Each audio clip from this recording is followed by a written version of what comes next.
We're live.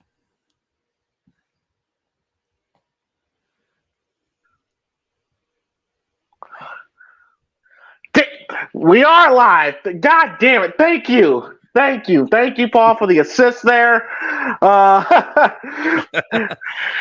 Yes. I was explaining to Paul that the reason why there'd be such a delayed reaction because on my end, the thing, every time I press a clip or play the clip, it goes like 5 seconds into it.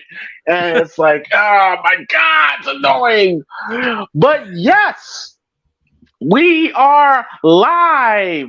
Episode 67 of the PrimeTime Gorehounds, where we will be watching Scream 6. Yes, the sixth film of the legendary slash franchise was started in 1996. I am PrimeTime James Thomas, and here with Mr. Gorehounds of Paul Vert, and once again we are live. Yes, indeed. We are September.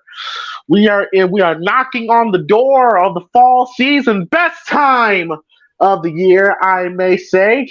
But yeah, man, Scream 6. First time watching Scream 6 since its theater run. So it's still it's crazy how the movie, because me and Paul was talking about it off the air. And the movie came out in March. It feels like it came out last year. For some strange reason, it doesn't feel like it came out that long ago. Well, it doesn't feel like it came out that soon, I may say. I know, right? Time goes by really fast. Really, really fast. And now with the news that Scream 7 is already in the works, yeah, these things are flying. They're flying right by. It's crazy to believe that Scream 5 was just 2 years ago. Yeah, pretty much. No, actually, it was last year. No, Scream 5 came out last year. See, there you go. It doesn't feel like it's that soon. But yes, episode 6 of the PrimeTime Gorehounds, and be sure before we get started, please be sure to hit that like and subscribe button. Where any donation would greatly be appreciated. And wait, what did I just say? Did I say hit that like and subscribe button? Your donation be greatly appreciated. Jesus Christ. Look, there's a lot on my mind right now, people. Tomorrow night is my loser must retire match with in my promotion tomorrow night. So I just came home from the gym trying to get in good shape for that. Hopefully the promoter will give us enough time to tell a story with that. It's a match that, a good chunk of the, people said they're actually looking forward to. So hopefully it'll be a fun time. It'll be a fun time for sure. So yeah, and Paul, how have you been? It's been a bit of a chaotic week. We've finally get the summer weather we should have been having for the last 3 months. It's finally hit us. And in September. And the heat has been so unbearable. The show almost didn't happen because I had a bit of a family emergency going on. Heat stroke is a motherfucker. Trust me, I know, because it almost killed me last year. I'll leave it at that. But apart from that, things are good. We're here. Show goes on, and we're live. Still alive. Yes. By the way, shout out to the Discord. I don't know if you saw this, Paul, but the meme on Twitter when they said that Demi Lovato was much hotter when she was on that hot spoon. Oh yeah, that's about right. It's crazy to say out loud, but drunk and Demi Lovato was very attractive. This is true. It's messed up to say, but clean Demi, and there's a drastic difference. This one was not the same person no more. Oh, I guess it's a good thing, but 2017 Demi Lovato was different. It hit differently. Scream 6. Definitely looking forward to diving back into this film. I am watching this on Paramount Plus. I'm about 2 seconds in. We're about to see the uh, Paramount. You said Yeah, Paramount. Paramount logo is about to appear about 2 seconds in, and if you want to catch up with us, you can watch it either on DVD, Blu-ray, fucking antenna, TV, well, however you may find this film, you can watch along with us, and of course, give your thoughts in the comment section, whether live or in the archives. And yeah, like I said, please hit that like button. It will definitely help the video out a lot. And be sure to share the video as well. That will definitely help the channel out as well. And yeah, I gotta say, Paul, I'm ready to go. Are you ready to go? Yeah, I've been waiting to see this again. Let's do it. All right, here we go. Scream 6. Let's do it. In 3, 2, 1, play. And we're in. And for those who didn't press play, well, you're going to have a knife sticking through your nose.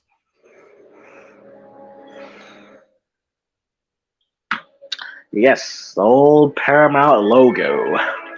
The studio's been around for 100 years now. Yes, yeah, the logo, yeah, the movie studio that thought, that's Friday the 13th. We don't associate ourselves with that piece of garbage. Yeah, it made you a lot of money, you assholes. Yeah, and now here you are with Scream. Yeah, hypocrite bastards. Yeah, right? And I think they actually own Friday the 13th again, from what I understand. Of course they do. Rights. Of course, we start with the phone. Well, of course, it wouldn't be Scream without the phone. Hey, nice skull there on the... Hey, that might be giving me an idea for a skull prop when I go cut Venice again. I got to try and get one. Now, who is this girl again? Oh, her. Yeah, she was in a movie. I know she's in Ready or Not. Yeah, Ready or Not. That is a... If you've not seen that film, dude, you really should see it. I've actually got it on Blu-ray. But I swear to you right now, I think that movie was the reason why the directors of this ended up getting the Scream gig. Well, you know, and plus, you know, Radio Silence directed that as well, so. Yeah, and they also did an anthology called Southbound. When I first saw this, I thought this was Margot Robbie. I'm like, oh shit, it got Margot Robbie in this? But it's not Margot Robbie. Looking like, yeah. Now, yeah, she was the main character in Ready or Not. Yeah, I heard she did really well. She was really good. Now, this was filmed. This movie's supposed to take place in New York, but I do know that they filmed a good chunk of this film in Canada. Yeah, I think it was in Vancouver or Toronto. Because let's face it, trying to close a street in New York, that's next to impossible right now. I think it was in Montreal. Yeah, Montreal. Because I guess they got some structures that look similar to New York, so it makes sense. Yeah.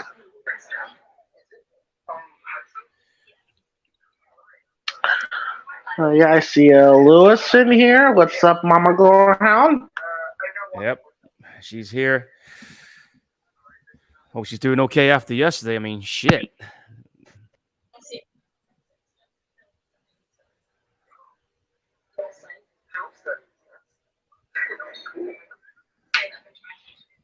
But yeah, I mean, like, a class on 20th century slashers. Paul, I'm sorry, but I'm a competitive person. You wouldn't fuck with me in that class, bro. Really? Yeah. In trivia, I mean, I'm sorry, Paul, but I dust you. Yeah, well, I'll use shit at trivia anyway, but yeah, I will openly admit it. So, you know, but, you know, as I was saying, man, like, I never thought Scream would get as far as 6 because I thought, you know, for a lot of years we thought Scream 3 was going to be it, and then 10 years later we get Scream 4, and then, you know, Wes Craven passed on, and we thought, well, that's it, we ain't going to see anymore, and then these two movies pop out of nowhere and just floors a bunch of people. Well, I think what Scream is the most consistent slasher franchise of all time, and Exactly. I think what works for them is that they stay true to the formula. They don't deviate from it. They play it safe. They play it familiar, Yeah. and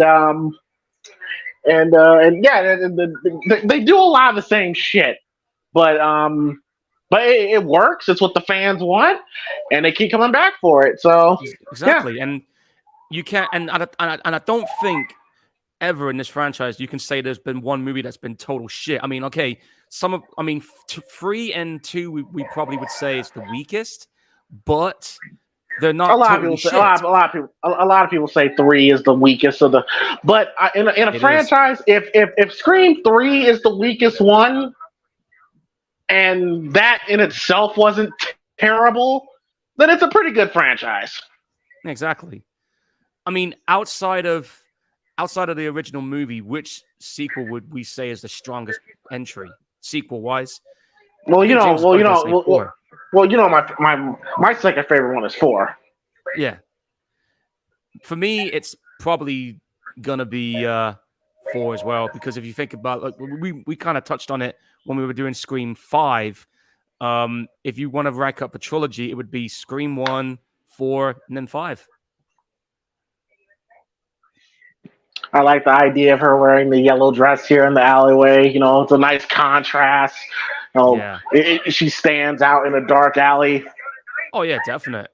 And plus, also, I like the change of environment that we've got in this series, because I mean, like, the majority of the Scream films have always been set in Woodsboro, or in one case, Los Angeles. Los Angeles, And yep.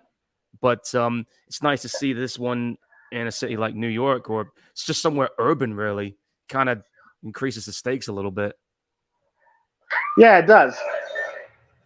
Boys being boys, kids Yes. being kids. And of course, it's Halloween. What do you expect? Oh! Oh shit! Oh! Oh! Oh shit! Right in the lung, then the chest. That's a gut shot. You're gonna bleed out bad. And She's selling it. yep. And you know what? I remember when I first saw this, I was kind of surprised she was gonna be the first, because I mean, I saw it, like I said, I saw her in Ready or Not. So to see her getting fucking taken out, I was just like, wow. But then when this bit happened, that's coming up next, I was just like, wait, what the fuck are we doing? We're finding out. We're doing this now? I don't know what you thought when you saw this. Like, we're literally seeing who the fucking killer is. I thought, well, movie's over. We can all go home now. I was thinking. I was just like, damn. What if the movie just ended right there? Oh, can you imagine the amount of people to be like, fuck you, I want my money back. Yep, there's the killer. Yep. Movie's over. We can all go home now. Yeah, I was just like, I was just like, dude, what the fuck are you doing? So, but at the time, I really dug this opening. oh yeah, Definitely something different. You know, we never see the killer. We actually see the killer. I'm just like, oh, that's a nice switch. And there she is. I see her, Jenna Ortega. Jenna Ortega, the it right girl of Hollywood. Yeah, right now, she is top dollar in this industry right now. Yep, and of course, I would like to pat myself on the back. And I'm putting myself over. I don't care. I remember watching Scream in the movie theater, and I remember first seeing Jenna Ortega. And before anybody else did, I remember saying she's gonna be a superstar. She just had a certain look about her, certain charisma about her. I'm like, I would not be surprised if she becomes a superstar. And lo and behold, that's what she's become with X, and of course Wednesday, which took her to a whole other level, And she's gonna be soon to be in Beetlejuice 2. Beetlejuice 2. I think she's in the movie 666. Like, she's become a scream queen. Well, she's building the resume. She's definitely building the resume, and right now she's been in a couple of successful projects, so she's definitely having a really good run. And at 24 too, think about that. I think she's 20. No, is she 24? What? Let me get her age. I think she's like 20, 21. She's just turned 20. She's gonna be 21 in this September on the 27th. Oh yeah, so we're gonna probably be dealing with her for the next 15, 20 years. As long as she doesn't do anything stupid during her career, then she'll be fine. Yeah, like apparently last thing I heard about her, that's apparently she's dating. Rumor is she's dating Johnny Depp. Interesting. I'm just like, all right, Jenna. I mean, Johnny Depp, is a pretty toxic individual, but yeah, but we all know the situation on that whole fucking ordeal. But that's another story for a different day. Look, I love me some Johnny Depp, but come on now, we all know how Johnny Depp's get down. Yep. Jason Takes Manhattan. I popped at that. Like, you can't have a movie in New York and not reference Jason Takes Manhattan. But when I saw that, I was just like, man, I gotta tip my hat to the filmmakers. These guys definitely paid some homage right there. And I hate the fucking film, but it was nice to see that. But Jason was in New York first out of these guys, so for like 10 minutes. Yeah, true. And ironically enough, this guy's called Jason. Clever. That's what I was thinking. And shout out to Roger Jackson. In this, I guess, this second run of these Scream films, his performance, voice acting, has been top notch. Oh, dude, he has been really good. And even though he's in his 60s now, he can still turn it on.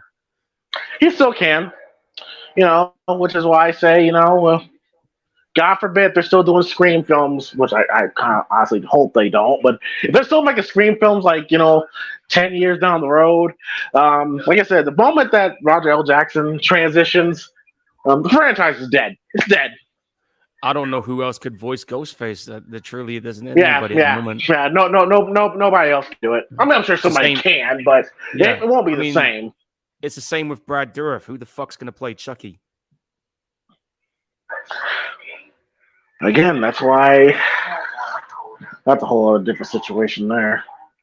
Yeah, I'll tell you though, I am looking forward to that third season because I did enjoy the first two.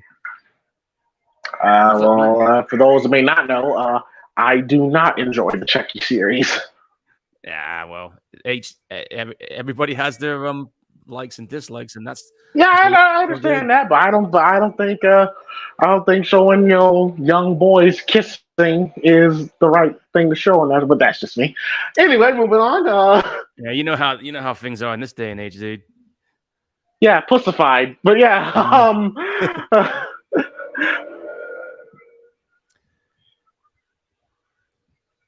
Anyway, he's still looking for something.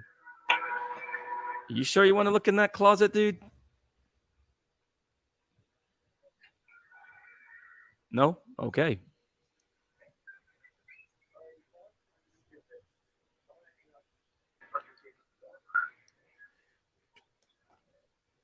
I'll tell you, man. This was a creative. Now I was hoping that when I saw this ending, I was hoping it was going to go in a completely different direction. It turned out it doesn't, but I was digging this opening. It was very different, creative. A ghost face killing another ghost face. Yeah, and plus you got that poor bastard in the fridge, and there we go. And I love the mask. I love the mask. And then he's like, who gives a fuck about the movie? That was a nightmare. Oh! Stabby! Jeez.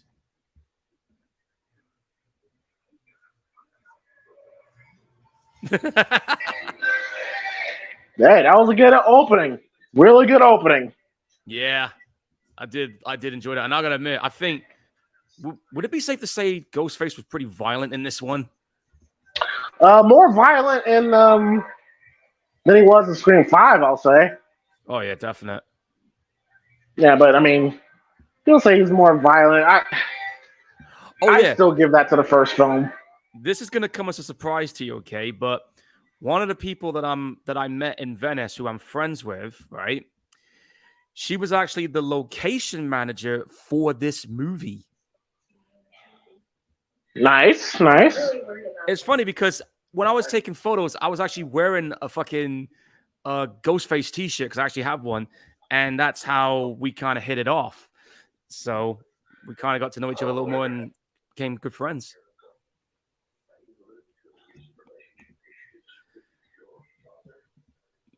And It's there's funny how Melissa Borea, Melissa Burke, yeah, Billy's daughter. right.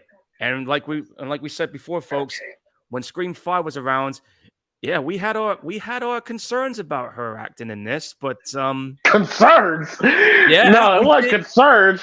No, it wasn't concerns. It was legit criticism. Yeah, I know criticism, but the concern, like, if she's gonna be back in part 6, how's she gonna improve on that? She was a little bit better. She was better. She was better. I think the reason why she's better is because she doesn't have the Nev Campbell, Sidney Prescott cloud over her. Yeah, Here she has more room to breathe. exactly. And I think also, I mean, like, I remember when we were hearing about the production of Scream 6, and then we found out Neve Campbell wasn't going to be in it. I remember people were fucking freaking out. Me, I was just like, okay. I mean, it's not a big deal. It's nice to see something different. So, because, I mean, her story ran her course, to be fair with you. The whole social media being used to assassinate people's character. Nice little bit of commentary. Yeah. And that's what people are like on the internet these days. When something comes up, everybody's on your ass. Council culture, people that won't drop shit, or just random spiteful bullying and shit, from random ass people. It's like what I said when we were doing Carrie, man. It's like bullying never ends, even if you're on social media now. See, the darkness is in her. The darkness is in her. That's been the consistent. That's been the character trait of her story these past two films. That she had that inner killer in her. Exactly.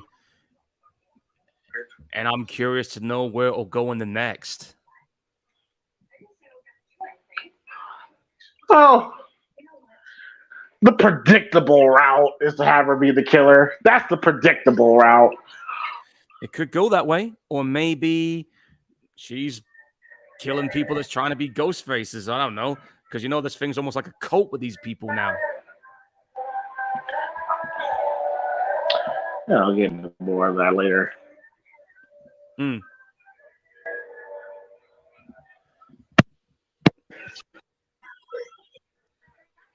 And what's crazy is that murder happened just across the street from her therapy session.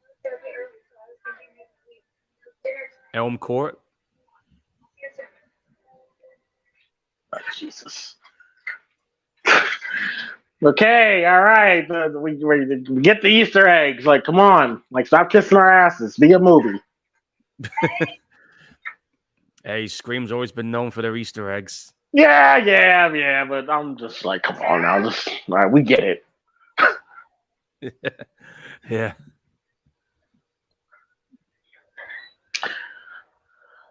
Ooh. It's funny because I always feel, because with Melissa Barrera being Sam, I think what she needs is she needs a Wednesday-like project. Yeah, I'm thinking the same thing too. I think she needs to because she's been working. She's been doing a lot of movies since the Scream films, but she needs something other than Scream to kind of like boost her up. You know what I mean? Kind of like what Wednesday did for Jenna. Yeah, she needs to broaden out her horizons a little more. I mean, she just needs that one project. Well, right now, she's got 5 upcoming projects coming up. Like I told you, she's been working. She's gonna be in some untitled monster thriller for Universal Pictures. That's going to be coming next year. Ain't that what Radio Silence is working on? Yeah, but I think that's the guys that's doing Radio Silence. Yeah. But I do know that the Radio Silence crew are also working on a remake of Escape from New York. That's another project they're working on too. But yeah, Melissa Barrera. That could be it. Yeah. But Melissa Barrera is working on that. She's on another film here called The Collaboration, which is some biography drama, which is about some pop art legend called Andy Warhol. And nobody's gonna care. Trust me, I'm sure it'll probably make some money. Another movie called Your Monster, which is a comedy horror romance. Oh, you're a monster. Yep. And there's some of it one here called. One here called. Sorry. I'm sorry. It's a classic rap song that's playing right now. All right, my bad. Oh, the other two projects she's working on is some film called God's Country, which is some kind of horror. Oh, it's a Scandinavian horror film. Oh, okay. So she's doing some horrors. And another one here called The One, which is another horror, but with a reality TV vibe to it. So she's got a couple of horror movies coming up, dude. Hopefully they pop off. I'm pretty sure that Universal one will no doubt make a fucking killing. The others, well, it depends on how big their budgets are. Remains to be seen. I'm gonna have to find out more about them.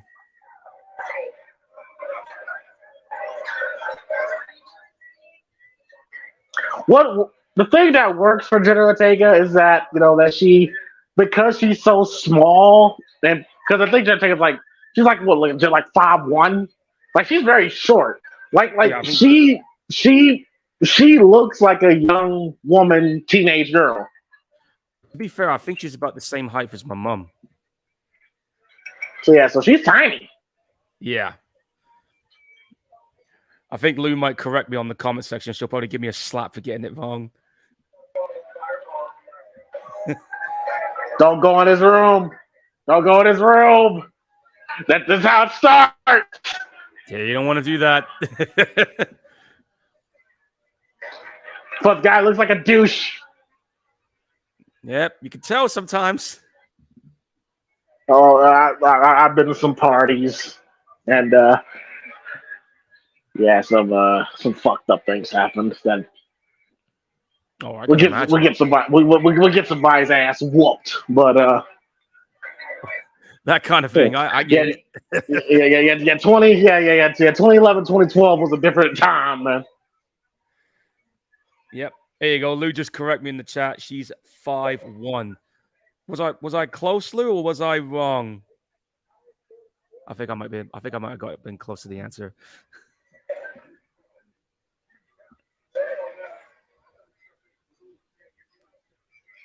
Mason Gooding, Cuba Gooding Jr.'s son. That still surprised me when I first found out. When you told me, I was just like, "Wow, really? That's who it is?" Well, yeah, I can tell by the mannerisms and how he talks. It's like, yeah, that's Trey from Boys in the Hood. Yeah. Now, it turns out here, for anybody who doesn't know, trivia-wise, Courtney Cox and Roger Jackson, they are the only two cast members that's been in this series since the beginning. Now, we'll get to Courtney Cox in a second. Mm-hmm.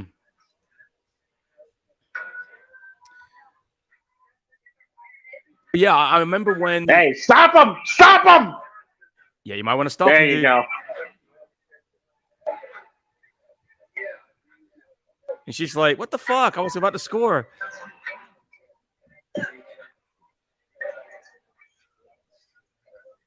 What a douche.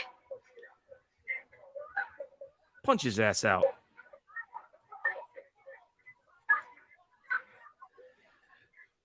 That dude would be on the ground already if that was me. Oh! Yeah, you're going to be pissing. Bodily functions are gone at that point. And notice how she's quick to violence. Yeah, like someone I know. But she's very... And Tara's embarrassed. Well, I'd be embarrassed too. Like, what Yeah, the fuck? You know, I mean, I'd be but it is. embarrassed too. I mean, it's her sister trying to look out for her. But I get it, but I get Tara's point of view. You know, like you kind of gotta let me be my own person. Can't be overshadowing me. Yeah, it's true. Exactly. And I don't know, if they did this on purpose, but because Melissa is so much taller than Jenna, um, it legit does look like a little sister, big sister relationship. I definitely did catch that vibe with the way they had the camera angle set up on this one, which I think is a pretty Yeah, smart she's move. literally looking up at her. Yeah, it's a smart move on the filmmaker's part to actually portray that situation in that way. Yeah, it's not like a Jimmy and Jay Russo on Solo situation where the little brothers is probably bigger than the big brothers. Like, it's different. Yeah, that's the scary shit. Like, Solo is like a lot bigger than those two dudes, and I'm just like, hey, you sure? And he's he's the little brother. Like, are you sure about that? Yeah, man. I don't know what they feeding them. Feeding them. I don't know why, people, but Oh, dude, like those dudes are massive. somebody would have gotten shot. Oh, I'll tell you now, you throw a drink at me, we're gonna have problems. Yeah, you throw a drink at me, bro. I'm like, somebody gotta die. Yeah, I'm gonna make somebody eat that cup.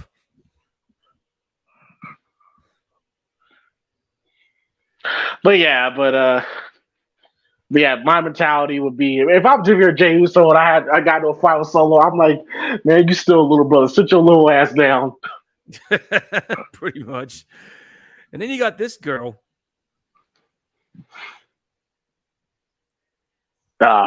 Quinn. Some of the most bullshit logic to move. Now, I'm gonna try not to spoil the film because there may some people that may watch the film that haven't seen this, but some things happen later in the film where I kind of call bullshit on. Yeah, I'm gonna keep that to myself until we get there.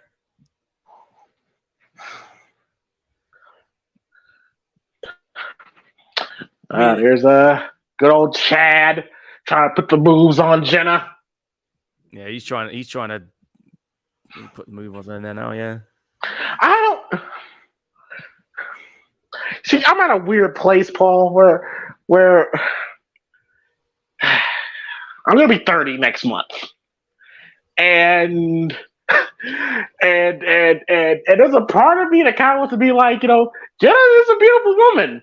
But I gotta remember that she's in her early 20s. And that's just like, oh, God, I'm almost a whole decade older than her. God damn. Yeah, I know, right? Like you're gonna be 30 next month. Now, if I was 24, 25, I'd feel more comfortable. Now I'm getting to that point where I'm no longer being comfortable no more. I get what you mean, man. I mean, like I'm gonna be 40 years old by the end of this year, so it's kind of you're old enough to be your dad. Yeah, right. It's strange for me because like when I was in my college course, when I was doing the drama stuff, like I was the oldest in the class. You know, like when the people that was in my class, they started at 16, they finished at 21. I was 34 and I finished at 39. So, but we all worked. Man, over the summer, over the summer, I wrestled in a party college, you know, Iowa City to be exact. And then I remember when I was like 19, 20, going to Iowa City, you know, at the party, get the chicks. Now I'm like now my late 20s, but I'd be damn near guilty. Like I try to look the other way when these girls got me walk past me. I'm like, oh, no. Yeah, right. Like I remember, like when I was looking at some of the places I used to run around back in the day, and I'm just like, man, has it really been that long? It didn't even feel like it went that long, but it did. So I was just like, damn. Oh, and I don't know if you noticed, but she had that scar on her hand too. So there's a nice little continuity there. Continuity. I remember when I first saw this scene, I just like, wow. So she just made out. She just makes out with random people in the hallway. I've heard I was stories of like, people doing damn. that. I'm like, just grab a total stranger and kiss them. I'm just like, I mean, I don't blame him. I would have kissed her too. But goddamn, this is a little forward. Like she's a nympho. Yeah, like a tongue job down there already. I get Jim Caviezel vibes from this guy, like a young Jim Caviezel. Yeah, I was thinking that when I was looking at that dude. I was like, Jim Caviezel or Jake Gyllenhaal from Southpaw. I was thinking Jake Gyllenhaal, the way he's got the hairstyle and everything at this point. He was in that movie Southpaw, which again, a good movie. That good movie. Movie that was going to be Eminem's role. Yeah, but I don't know why he didn't get the part. I didn't read into it. I think it was like scheduling issues. Yeah, because the only film we know he's done acting in is 8 Mile, and even that film was really good.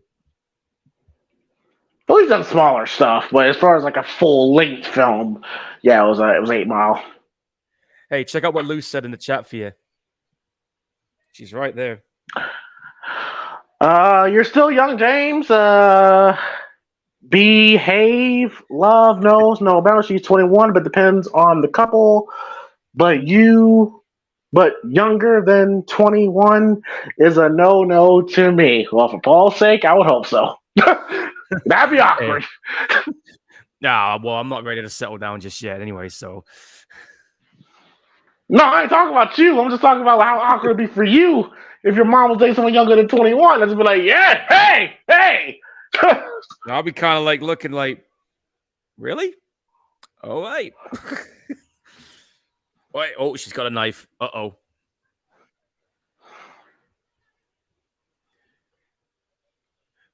I mean, I know it's only been a year since their last ordeal, but man, it's affected her a lot more than Jenna's character. Yeah, well, Jenna's character, she wants to move on from it, which I get, you know. I don't blame her. I mean, like it happened. Now let me just go on with my life where Sam is still like stuck on it. Yeah. But that's the problem. Unfortunately, some people just can't let it go. Gale Weathers. Oh boy. Fucking coward. Guys, we will explain more about why he said that. We'll get to that when we get to him. But I think Corey Cox is a coward. But well, I did say Teflon last week, and Teflon. That was some bullshit. I was like, yo, David Arquette made the sacrifice. Okay. Well, to be honest with you, to be fair, this is like her only big role nowadays. No, well, she should have saved her money. She could have, but you know how people are sometimes.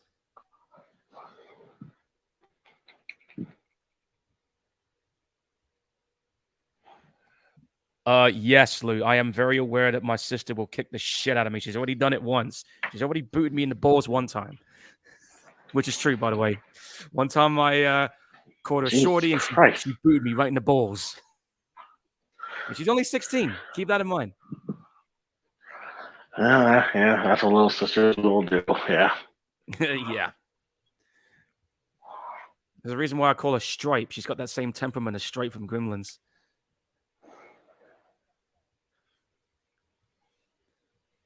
Oh boy. What if that guy is like probably like the people that works behind the scenes, and then when the scene came, he probably like, look, guys, there I am. He's like, yep, that's me, Mom. And we're about to get our Mom. And we're about to get This was wild. Yeah, this was wild. I was not ready for it. Well, they did say Ghostface was going to be coming at people fucking full throttle. This man came out of nowhere and almost got Jenna. Literally. And there you go. Oh, she elbowed the shit out of him. There you go, Jenna. And I gotta Got admit, her with that John Jones back elbow. Nice. fucking blasted him one. Yep, one of the best scenes in the film. I love the look of that mask, that weathered look. I love it.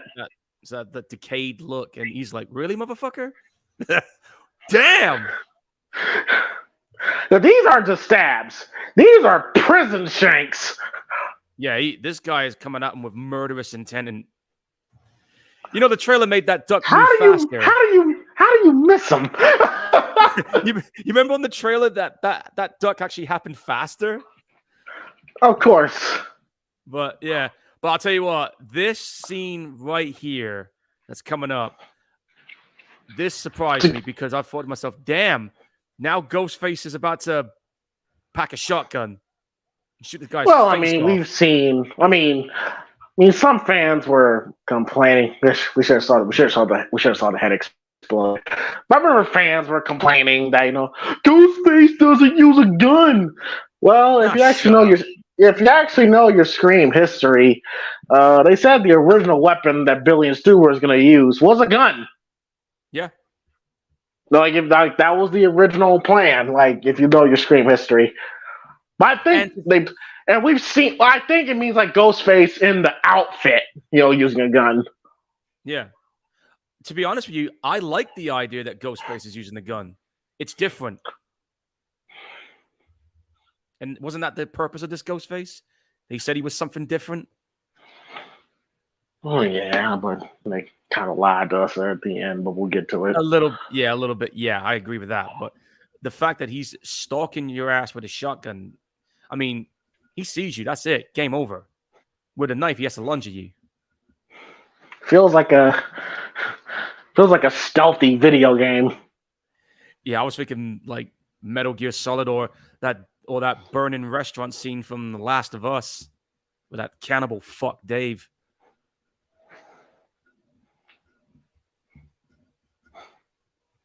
This is so damn well shot. Very well shot. Some good tension. I dig this. It's great.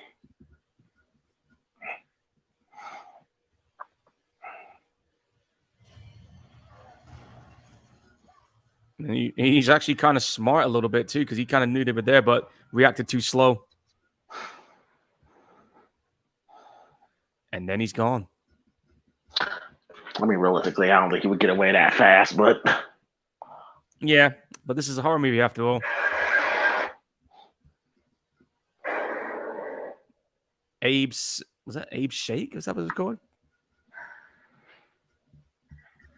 I'm sure that was another reference. Delroy, I think it's like Delroy Maroney, something like that. Oh, this guy here. Yeah, I actually just watched a movie with him in it called Copycat. Recently. Good film. Yeah, good film. Yeah, he was also in Zodiac, Last Outlaw, Insidious Chapter 3, About Schmidt, Point of No Return, Young Guns. This guy done a lot of stuff. Been around. Oh, and speaking of Young Guns, I don't know if you knew this, but there's actually talk of a third. The Not So Young Guns. I don't know, but I did hear some rumblings about it. Yeah, whatever.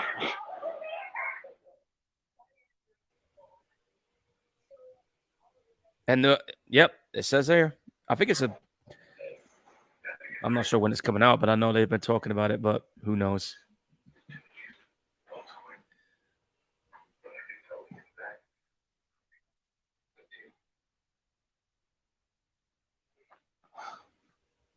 I think also this movie in terms of budget, I think had the most budget in this movie. Or maybe I was wrong. Well, you had to know they were going to use the city as much as they can. So yeah, because this movie has like a 35 million budget, and it made 169, which, to my knowledge, I think that makes it the third highest grossing movie in this current franchise? I'm gonna make sure that just to make sure I got my information correct.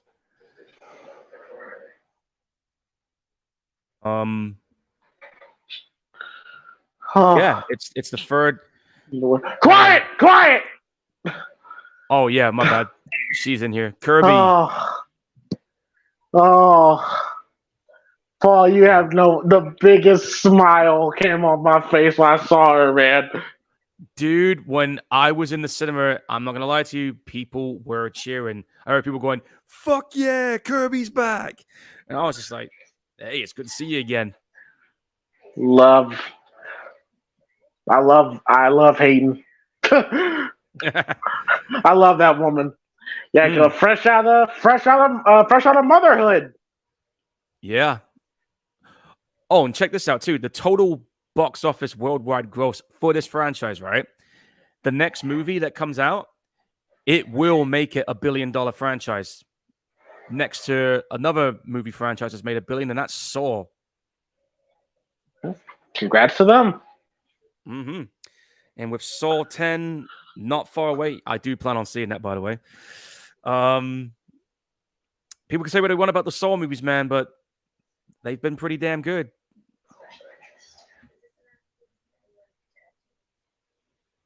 God, she still looks great. Yep. And she still has the scars from her last encounter. Fascinating. I like that little bit of backstory that they went to the same, her and Sam and Kurt went to the same high school, but she was a freshman, Kurt was a senior. Fascinating. Yeah. Little interesting connection there. And now Kirby's what's she, an FBI agent now in this? She just happens to be an FBI agent. You're like, okay, all right, we'll roll with it. How did that happen? And there she is. Yep, Gail Weathers. Thorny Cox. Missed. Man, Jenna Ortega in this. Like she elbowed Ghostface in the face, and she gave Gail that vicious right hook. God damn! Dude, she fucking blasted her with that shot. Blasted her. Holy shit! Woo-hoo-hoo. Oh, and just that so you know, that one hitter quitter got stuck, blood stuck. Damn right she did. Jen Ortega, bro, laid her ass out, bro. Man, I would not. Dude, that punch was vicious, man.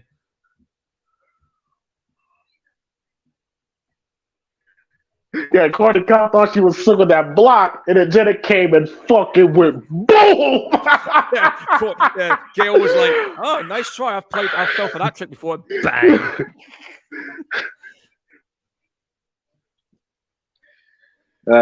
Just mentioned Sydney. Personally, I get why they mentioned Sydney, but they didn't need to. They didn't need to. Like here, like I am so invested with Sam and Tara and Mindy and Chad. It's like at that point where I don't miss the legacy characters. Yeah, and you know what's ironic? That film said "You're next," and how ironic because he is. Yeah. And that movie was Body Snatchers for anyone who didn't know. And ooh, I like that shot. Yeah, but if they would with this whole film without mentioning Sydney, I would have been fine with it. No, you didn't need to mention Sydney. I mean, her story. Her story's done. It's done.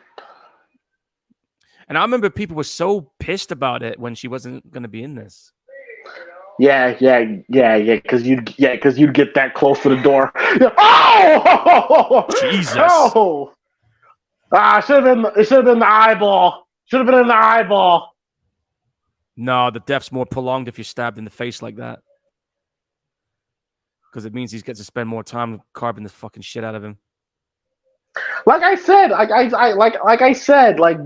Ghostface is definitely a lot more intense for sure. He's very angry in this film. He's not fucking around.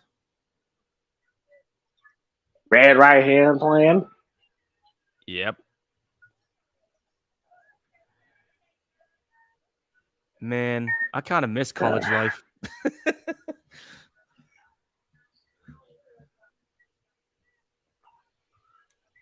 Here's Lindy trying to be Jamie Kennedy. Yep. She's the horror movie go-to person right now.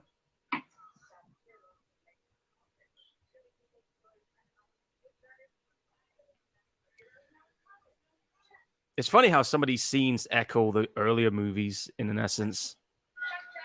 I've thought about this too.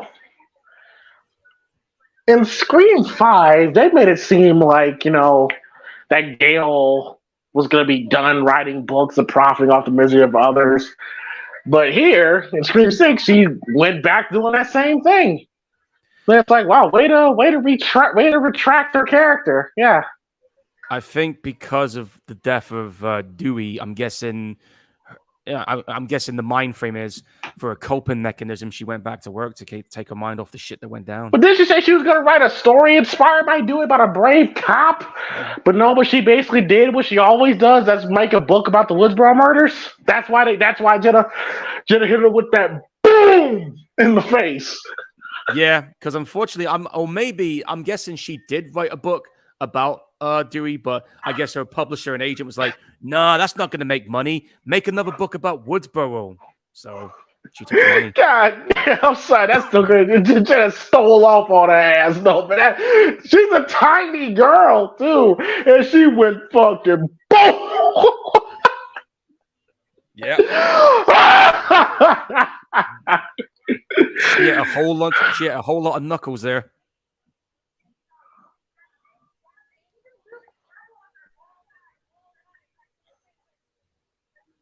Strong female lead t-shirt. All right, cool. No, all right, whatever.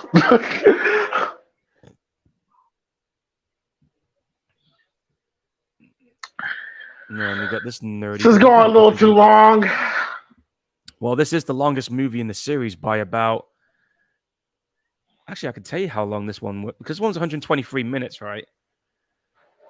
Which means 122 minutes, which means, believe it or not, it's only the longest movie since number 2 by about 2 minutes. Nah, just do it so by technicality. Yeah. But even though this is like the third highest grossing movie in the franchise as a whole, it's the highest grossing Scream movie in the US. God, that's the word for slut? Is sex positive? Jesus Christ, I'm getting old. I don't even know the definition about it until now. I'm not a slut, I'm just sex positive. Dude, I just love how people just try to justify their whole ways nowadays. Yeah. Dude, I am way too old. Skeezer! The fuck is that?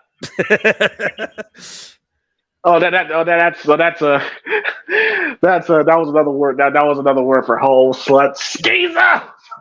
All right, okay. That shows you how old I am. Oh, wow, this movie won the Best Movie Award at the MTV Awards?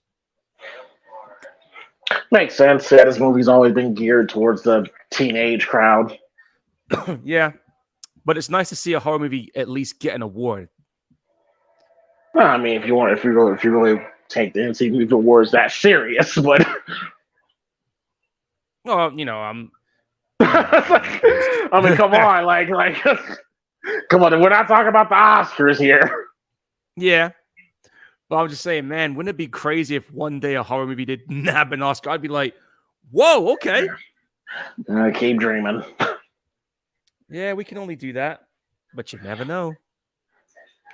Yeah, I know. I'm unoptimistic. I know. Yeah, I think Hayden Panettiere, I think she actually stepped away from acting to raise a family. And good for her. And I noticed she had some other serious issues, which led to her hiatus. Like I think it's like her first acting job coming back. Let me check on that because it says here she was in that video game Until Dawn. Her last movie was 2016. Yeah. And then this one, yeah. As Yeah, far as television, I think she was with one of the Klitschko brothers. yep, that's true. It's on here. Which that's a, but they're not together no more, so I feel more comfortable. Yeah, it says I'm here not. they broke up. Yeah, they broke up. Yeah, good. Yeah, because shit, I'm not having that as an ex Vladimir Klitschko. Ugh. Yeah. This guy got busted for corporal injury on a spouse and stuff like that. So the person that's fucked up.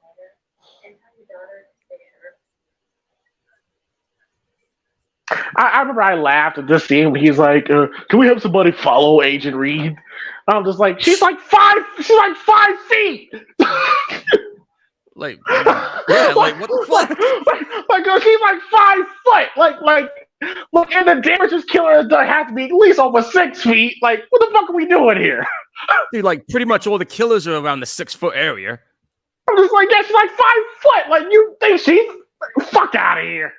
Nah, she ain't the fucking killer. Unless it's a midget ghost face or something. I don't know. Paul, I'm offended. Ghost. I'm offended. Okay, it's not midget, it's little person. Sorry, my bad. I was in the spirit of the moment there. Little person, ghost face. Apologies for anyone who got offended. It's a damn shame, man. It's a damn shame, man. We have to be so PC. Ugh. Yeah, I try to be as cordial as possible. Sometimes I slip by accident. If you just look at the context of what's being said, just God, everybody has a fucking broomstick up their asses nowadays. Fucking hate it. I know, dude. You can't say that. It's offensive. It's so dated. It's like, oh my God. Yeah. Like I remember I saw somebody like I think they tried to cancel. Well, I saw somebody like write an article about how problematic. That's another word I hate. Problematic of that Ace Ventura is. And I'm just like, oh, if you've seen Ace, you know what they're referring to. And I'm just like, oh God, Jesus. Dude, it was 30 years ago. It was a different time back then. And it was funny. It was funny. Like, come on. You gotta understand, like, there's a generational gap. Like, I'm in my 40s, okay? So stuff back in the 80s that you might find a little offensive then, back then I would find funny as shit. Like, I mean, look at comedies like I don't know, let's say Police Academy or Spaceballs. Like some of the comedy on there, yeah, it can be a bit on the nose, but I get the context, but I'm not gonna get like bent out of shape about it. It's just it was just a sign of the time at the time, you see? Einhorn is Finkel. Finkel is Einhorn. Einhorn is a man. Oh my God. Einhorn is a man. Like, it was funny. Yep. And here's my conspiracy theory hat. I think this scene right here, she's talking about how it's so hard being hated. I think it's just like a response to the criticism that Melissa Barrera got through her Scream 5 performance. I mean, we're as guilty as that too, man. We had our criticisms. I ain't guilty as shit. Don't put me in that box. Don't put me in that box. I ain't guilty for a goddamn thing for what I said. I'm not saying I'm guilty either, but I'm just saying. No, you just said we're guilty, Paul. You just said we're guilty. We. No, we did have our criticisms. Like, fuck, dude. Yes, we did, and I stand by that. Or I thought that she had the vacuum. She had the charisma of a fucking piece of wood. That's a fair point. And like I said, hopefully she improves as these series progresses. You know what I'm saying? So even though the criticisms may have been harsh for her, at least she's taking some of it on board and trying to improve on it. And Well, oh how about shit. this? Well, how about this? To stay the fuck off of social media. Ever thought about that? And that's the problem these days. A lot of people don't do that. Yeah, like wow, like really in a generation where we really care about what total strangers feel about you. Mm-hmm. And uh-oh. This fucking Ghostface, man.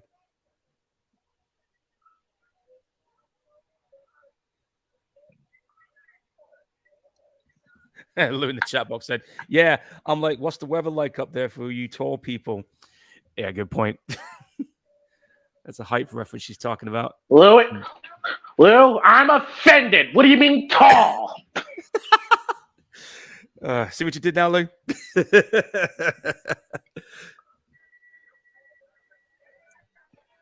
And here's the best scene in the film right here. Oh, dude, this scene was so well put together. Like this whole so good. It was really good. Chase sequence, yeah.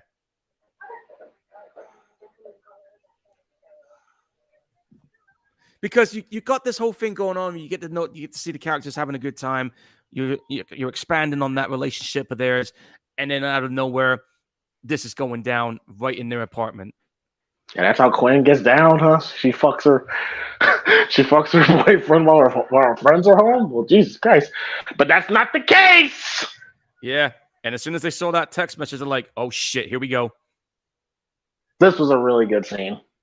Oh, I think it's great. It's just the way they did it. And that's one of the things I love about the Scream films is that when they put on chase sequences, dude, it can be so nerve-wracking. Well, like I said, that when it's time for Scream to get serious, like it can get serious. Like, of course, it has its lighthearted moments. Yeah. But when it's time, like shit can get really intense. Oh, she's turning it! God damn! He's pulling. He's bloody carving her up. I'm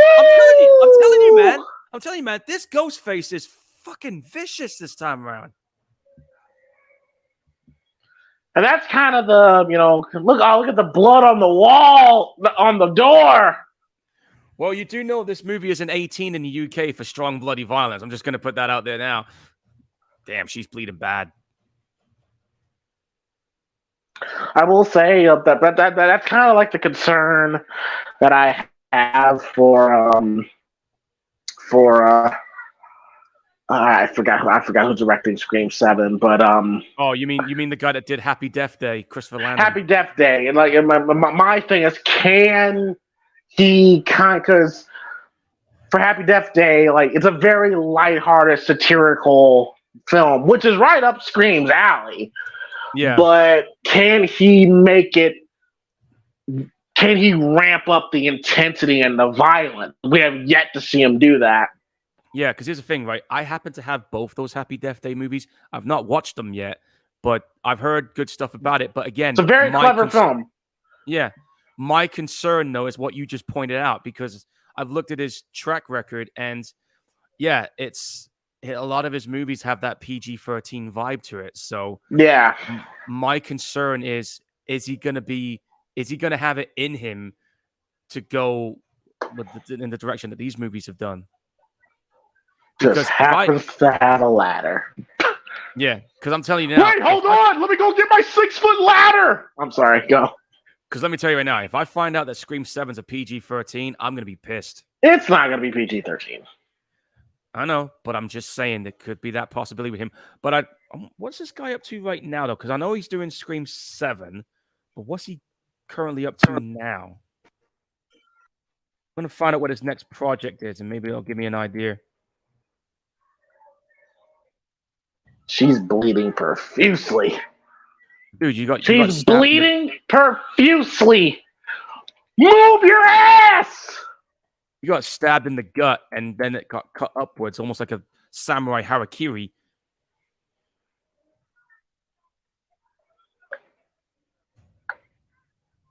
Very intense scene. Very intense. Oh yeah.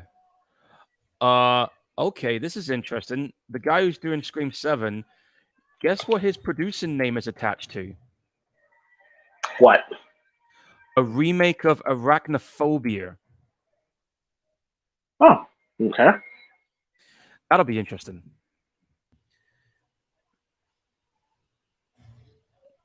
Oh man. Ladders in high-rise buildings like this don't seem to mix very well.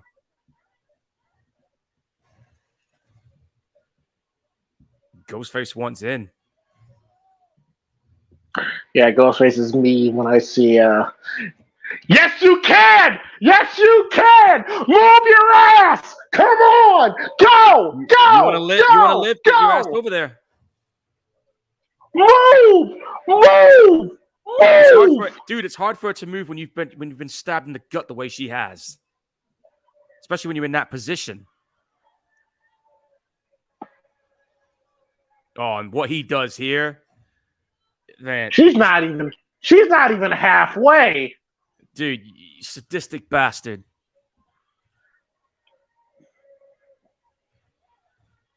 And she's gonna. Yeah. Yep. Shake the ladder. Look at this, man. He's a bastard in this one. Yeah, she's falling and oh, God fuck! damn. Oh, damn. Look at that dent. Yeah, cracked your head open, brain matter all over the place. Yeah, you're done. Ghostface for 3, swish at the buzzer.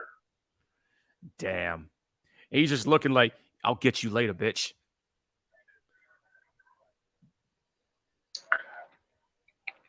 That was a great scene. That was a good. damn good scene. That's probably one of my 2 favorite scenes in this film. And we all know what my favorite scene is.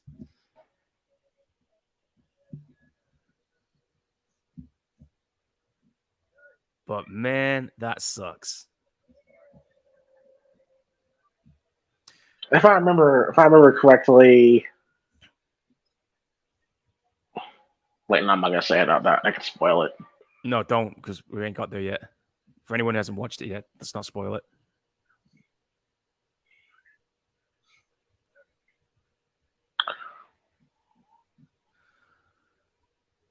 But yeah, like, she's right now thinking, man, am I ever gonna get away from this shit? And then you got this nerd. What were you, bro? It is kind of suspicious when you think about it. And it's funny because I remember when he showed up, for some reason, it kind of crossed my mind. I'm thinking, you know what? I bet he's the killer. I had that suspicion hit me right away. In fact, no, I'll wait until we get to the end, but I had my suspicions when I was watching it. I'll say that much. Everybody's a suspect. This is true, and Scream proves that effectively in this series. I remember when I first saw this dude, I'm like they fucking casted Jack Harlow to be in this film. Yep, they sure did. That's not Jack Harlow. I know. I was just being sarcastic. okay. Okay. I'm probably just had an old man moment there. Yes, it's true, folks. I am old, 40. I can't believe it.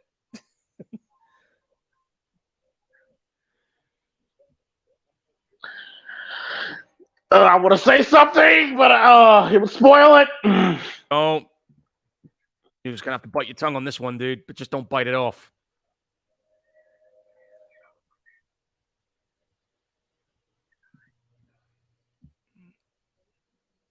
Mm-hmm. And of course, Gail Weber's at the scene of the crime, as always. But then again, she is a reporter.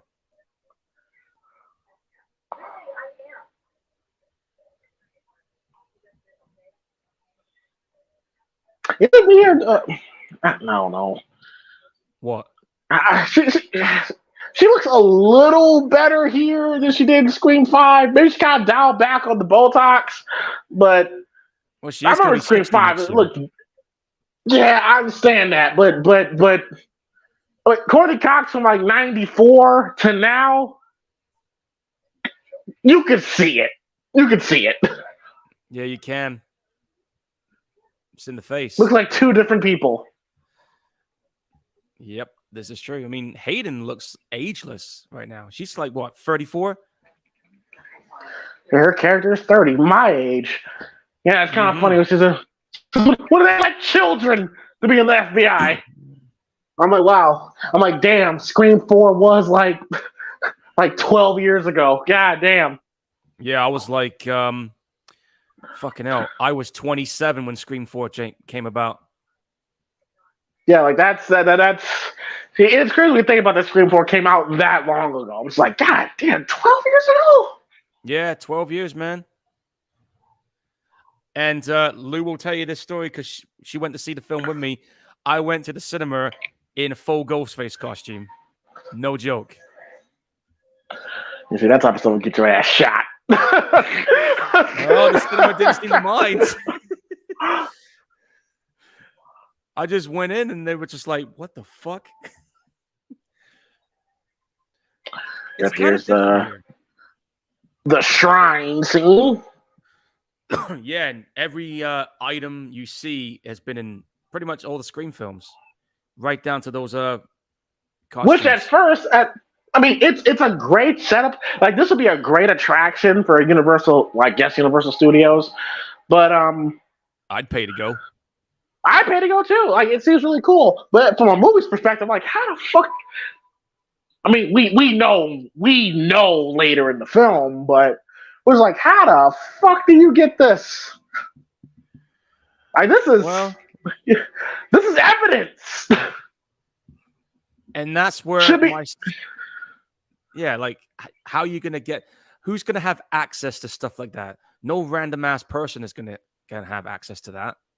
So there was another clue right there. Yeah, like a nice piece of memorabilia. We see, Billy's bloody shirt. Yep.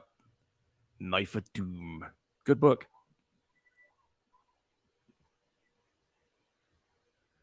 And rest in peace. Rest in peace, Dilly. Man, I still couldn't believe they did that. And the way they did him too. Fucking hell.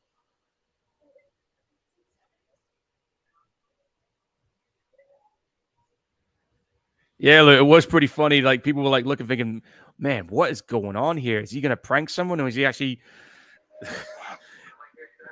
let your suspicions run wild, dude?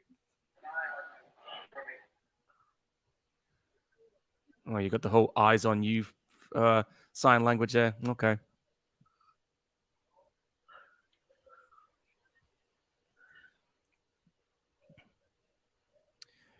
And I'm guessing 6 movies and 9 killers. God damn. Yeah. And Scream 3 is the only one that only had one person doing it.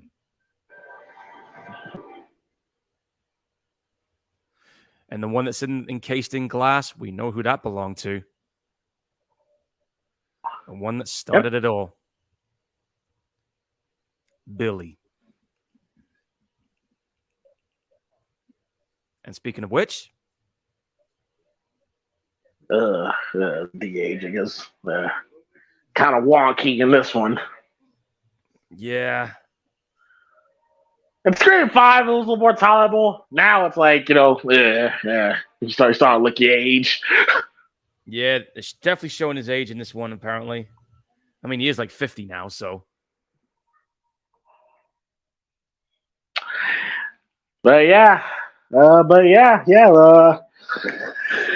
Sam, her psyche, she's a really mentally unstable human being. Yeah, right now, like all the events that's happening, it's starting to cause her mind to completely unravel. And eventually, because like I said, we all got a dark side. Most of us know how to keep a lid on it, and some just let it out. Speak for yourself. I'm an angel. Well, you know me, man. I got a pair of horns.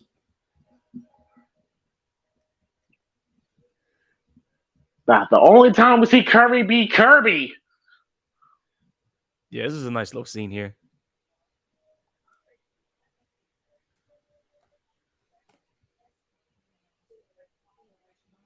True. Mm-hmm. Oh, when Kirby said Final Chapter is the best Friday the 13th film, I'm just like, oh, I love you even more. That got a huge pop in the cinema.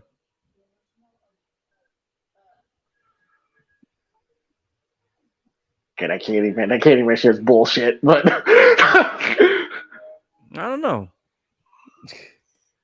You think about it, the recent one was a direct sequel to the original film. Wasn't yeah, but I thought that, but with Kirby and me, that was a cute scene. Like I said, that was the only time we get to see Kirby, the Kirby that we saw in Scream 4 come out. You know, yeah, which nice. I would like to have more scenes of that. Yeah, I was thinking the same thing too. Maybe we'll get to see more of that in the next one if she says starting to come back. Hopefully she does come back.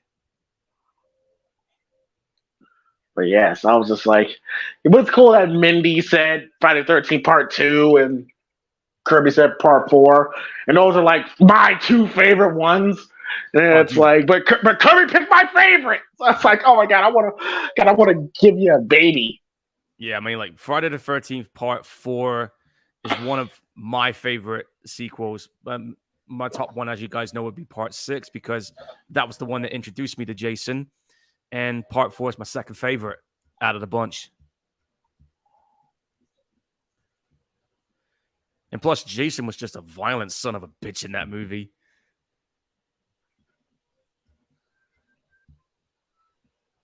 Yep, there's a Dewey thing. Yep, nice little music reference there, too. Like, stop reminding me! Yeah, he's dead. Like, we don't need to be reminded of that scar, man. I don't want to be reminded of that. That's already left a scar on most of us.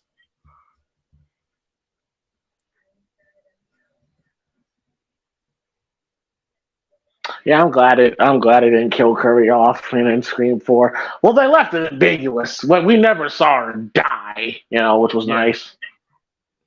So I'm glad they ultimately decided that she lived.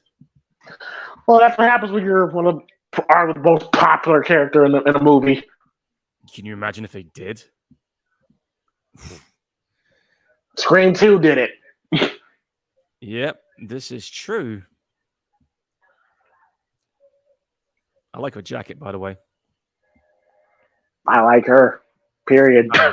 I know you do. See, that's a CG backdrop with the New York buildings there. Yeah, it is.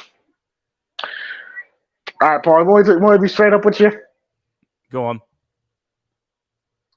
I don't think Courtney Cox was needed in this film. And you want to hear something crazy? I'm right there with you. I mean, I understand why, because she is an OG. Yep. But she was not needed. No, she did. It was not necessary. She was not needed at all. Her story ended in 5. Same with Sidney Prescott. I'm gonna put it out there. Her story ended in Scream 3. If you really think about it. Yeah, fair point.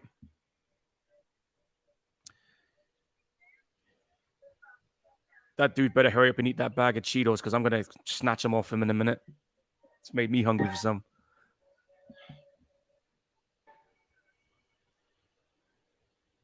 Now, speaking of Randy's death, ugh. Oh, that still pisses me off. Wow. Yeah, I still couldn't believe they did it. That was a bad decision on their part,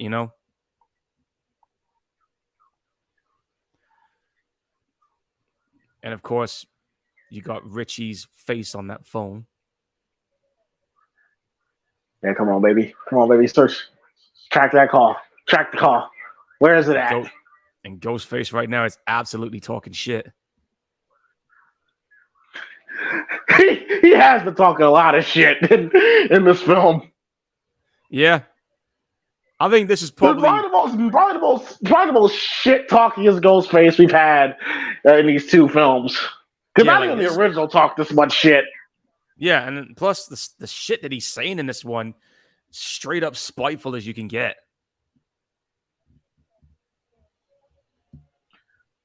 Oh, they're going after Gail. Think about this too. I think to my knowledge, this is actually the Oh, okay. first All right.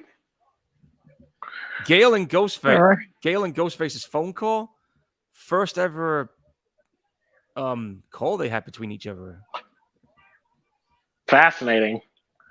after all these years.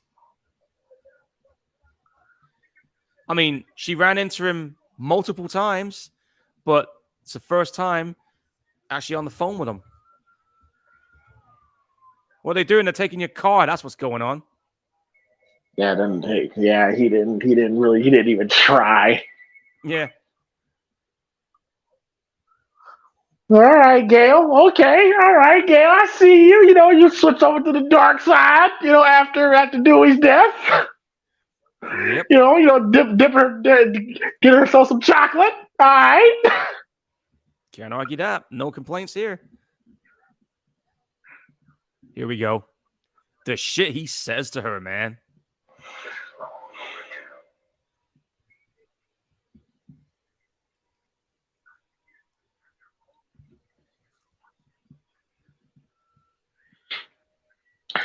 There's no way if I'm on the phone and talk about there's a killer on the phone, will speak to my girlfriend. I would not leave her by herself. Nope. I'm there with a shotgun. Click clack. Pretty much. That is a dope ass apartment. Man, I'd love to have a place like that. Gotta have a beachside view, though. And just like that, Useless fuck. Ouch. I don't think he even said a word. He didn't say a damn thing. He was just there just for kill fodder. Yeah, just oh well, he was just there to give Gail, Mrs. Dewey. So she, he was just there to light the pipe to her. That's all. Pretty much. Oh, the shit he's saying to her, man.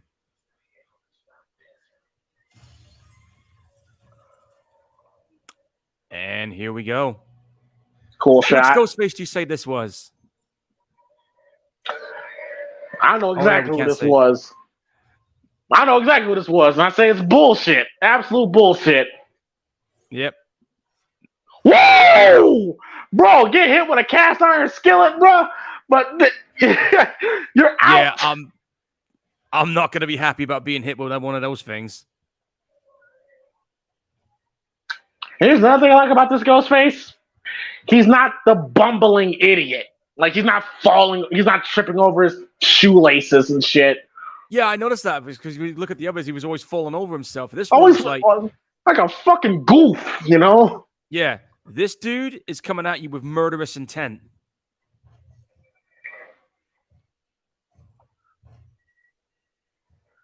I never understood. What, the whole safe locks with guns?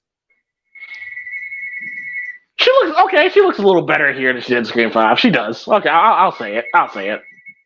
All right. Oh, God, landline phones. Do anybody still use those, guys?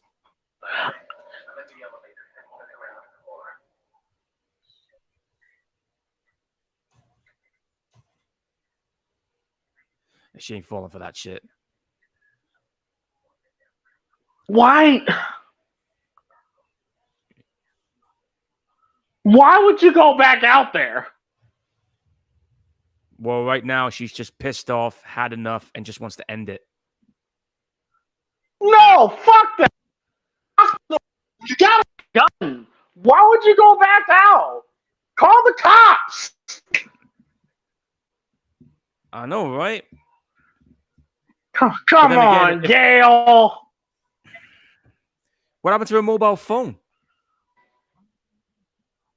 Did she drop it?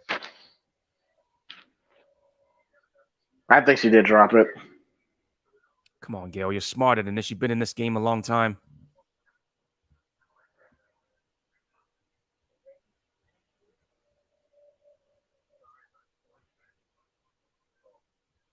Come on. Oh, he cut that guy's neck wide open.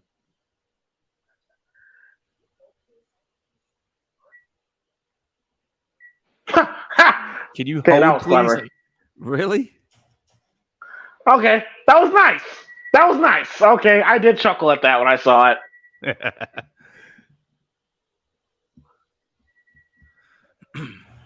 Oh, Oh! right in the damn shoulder. Right in the shoulder. Shoulder and in the leg. Everybody else, everybody else gets it, but Yeah. beating him up with a book. Must be one of those hardback ones. Oh, the judo throw! Nice! Nice. I wouldn't stay down for too long. God, you know what? I need to get myself a replica of that weathered mask. I have to. Oh! He was playing possum.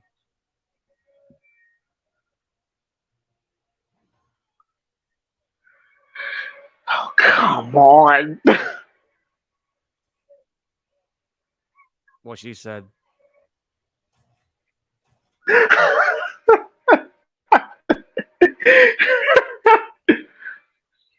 You know, she's lucky they got there because she was done.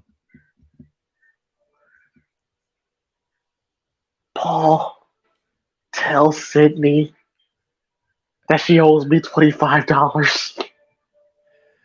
All right, I'll be sure to tell her that if I ever see her. You know what I would have done? I would have had Ghostface stab Gail in the gut and toss her over the rail. And then her last words would be, "This is Gail Weathers signing off." You know, I would have gone the same way too. That would have been a badass. That would have been a badass line for her to say before her death. This is Gail Weathers signing off. Yeah, and imagine this. Imagine this. When she gets tossed over the balcony, they arrive in the car and it lands right on the car that they're in. Just when they've just got out of the car, just she has right a weak pulse. Oh, come on. Gail, you should have just went out. But she does have the executive producer's credit, and she has that, which means she got some Teflon. Jump the shark with her. Coward. Like, you coward. Coward.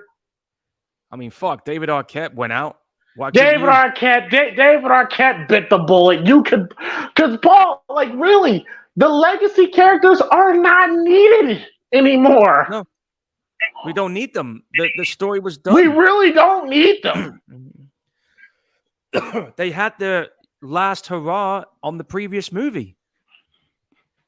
So, like, why would you have them here for part 6? I mean, I get they're part of the series, and I know people want to see them. I get that. But, guys, they've ran their course. Their story has reached their logical conclusion. What's the point keeping them around? Marquee value? Probably.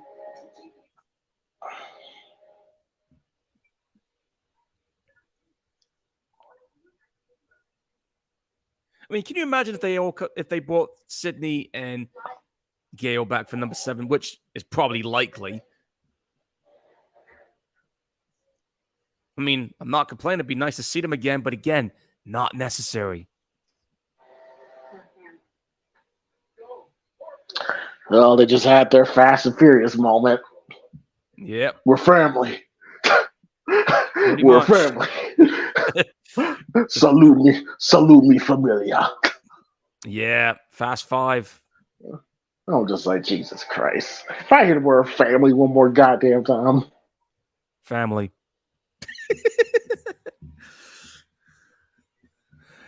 I'm going to get a verbal fucking annihilation right now, folks. No, I'm gonna leave it alone. Leave it alone.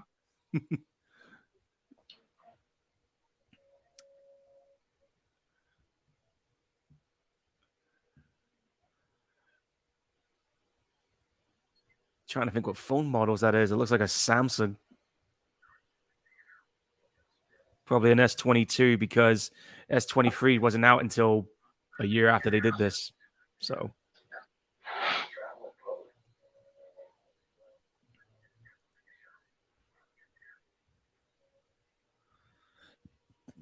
But yep, they're This aiming at us. movie is going at a really, really good pace. Yeah, not really moments, not many moments where it feels like it drags. No, they're not dragging it out as that much. No, this movie does enough to keep our attention going. All right, this coming up here, guys, probably one of my favorite scenes in this entire film. I really fucking like the way they did this. I don't know how you felt when you saw this. It's kind of a bullshit way to separate them. I get why they did it, but don't think in a situation like this. Don't think in a situation like this they will hold hands. Yeah, but it's a little hard to do in a crowded underground tube station. Trust me, I know. When it's rush hour, it's very easy to get separated. Very.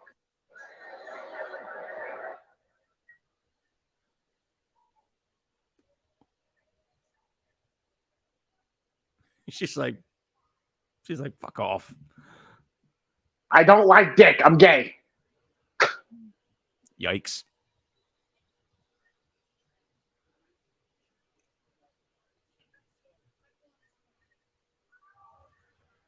Up there's I saw the Michael mask.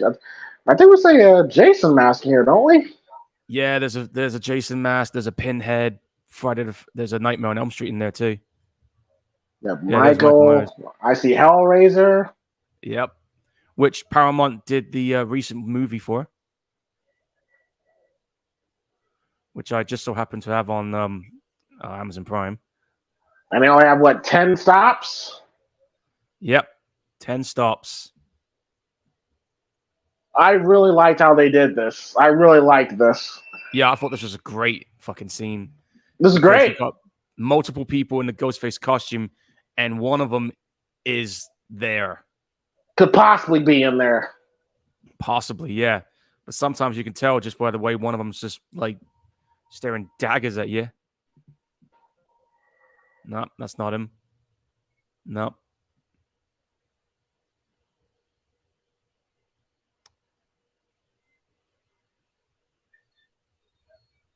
I think this was the teaser trailer. Yeah, it was. And I remember, there's your thumbnail. That is the thumbnail. Yep.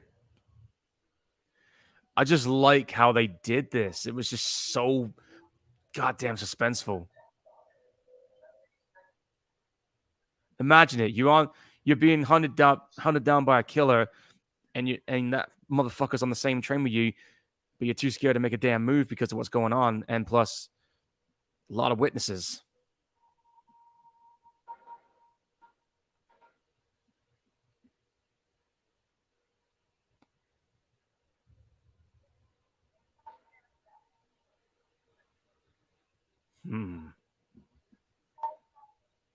Oh shit! Yep. I know I jumped when I saw that. I was like, fuck. Somebody's popcorn flew out of their bucket when that happened too. In a movie that doesn't really have many jump scares, that was a good effective jump scare. Oh yeah, very. Let's see a Friday the 13th mask. Oh yeah, that's you. I remember being I saw this teaser and I saw that same deer in the headlight look that Melissa Bear always has, and I'm just like, fuck. I remember you were telling me, you were just like, oh shit, this is bad. I'm just like, oh yeah, I can tell right away. Well, wasn't that one? Yeah, the paranoia. You don't know which one's which. Oh, dude. I'm punching the first Ghostface that comes near me. Yeah, and then you'll go to jail for assault. If it keeps my ass alive, that's all that matters. That's New Yorkers for you. Rude as hell. And I think also this is also technically a nod to Friday the 13th 8 as well with the train scene, but done No, I differently. love the music. Love how this is shot. It's great. Yeah. Yeah, see, looking. I knew it was that motherfucker sitting down.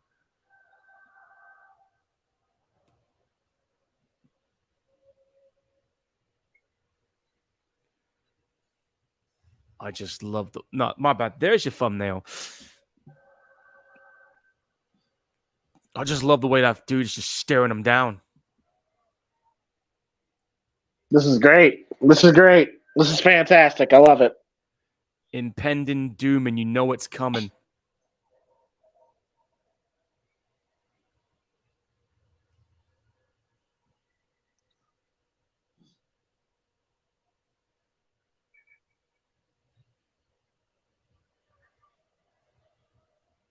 And then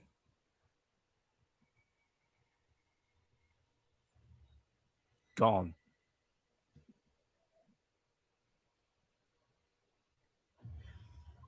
Ah! And just like that. Just like that. Damn, she's been stabbed again.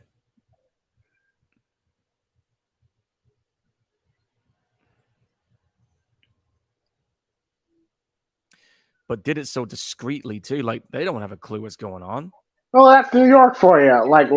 I've heard stories about people getting attacked in New York subways, and they don't pay attention. They don't even notice.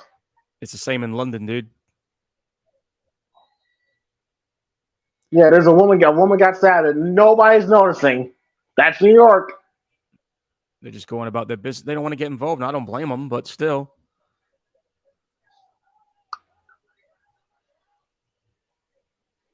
Sup, John Jay?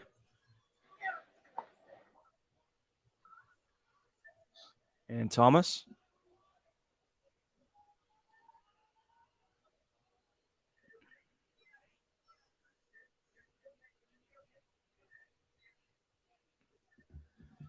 She should have died, if you ask me. Yep. But I'm guessing she signed in for free movies. Because technically, this is going to be like another trilogy, isn't it? So.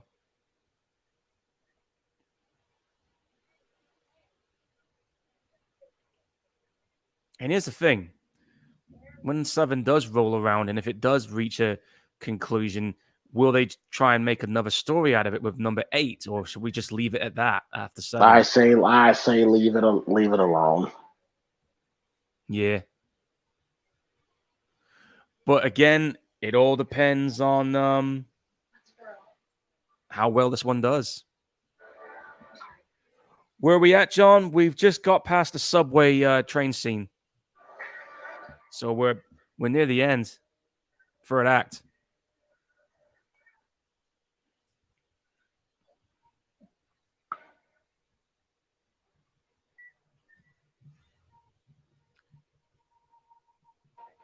We're back at the shrine. Like I gotta say, Paul, at this point, I'm saying that this is my favorite sequel to the franchise. I am thoroughly loving this film. Same here. It's probably, for me, probably the most entertaining one I've seen. Like I said, and y'all know I love Scream 4. You can see me in Paul's reaction to Scream 4. I love that film. And and at this point, Paul, I told you, I said, this is better than Scream 4. Surprisingly, yes, this is better than Scream 4. So far. So far, yeah. I know where you're going with this. We're going to get there, folks. But no, this was, despite some of the issues that this movie has, this has been a solid sequel. Yeah, the aging effect is very wonky on Skeet here. It's very awkward. Did they get someone else to do the job? I guess, yeah, it does. Like I said, it screamed 5. Like he looked believable. Here, it's like you look 50. Yes, that Well, would he is totally happen. 53. The blood will still be on the knife 26 years later. How can the blood still be on the dude? It would be like rotted on the knife. It'd be like rust. It wouldn't be fresh. Unless that knife was used to stab somebody earlier in this film. Yeah, good point. Top story. That was when Kenny got killed.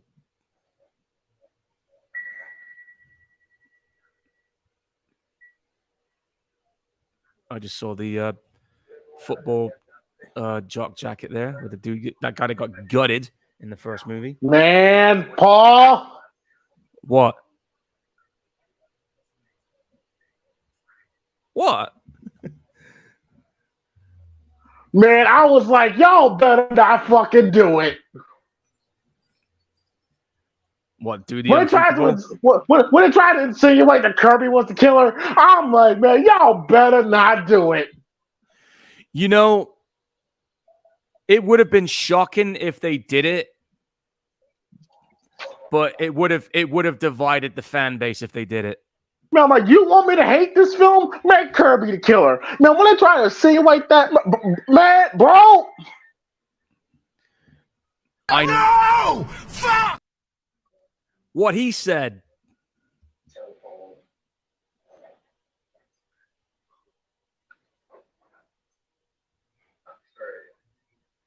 John Jay said this would have been his favorite sequel, but recently come around on 2. Again, everybody says Scream 2 is the best one. I get why people say that, but that can be a debatable subject for some people.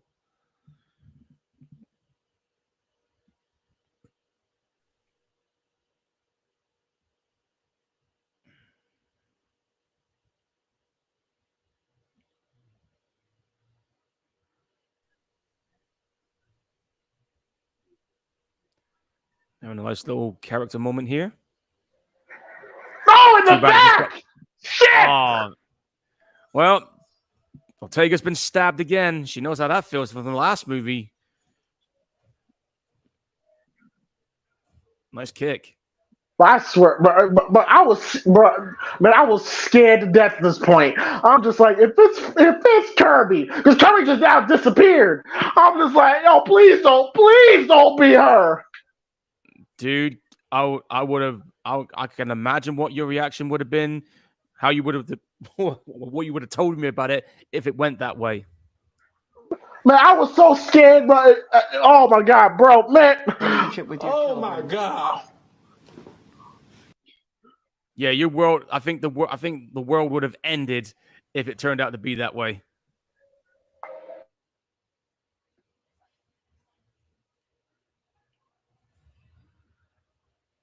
Because right now we've only got one ghost face, so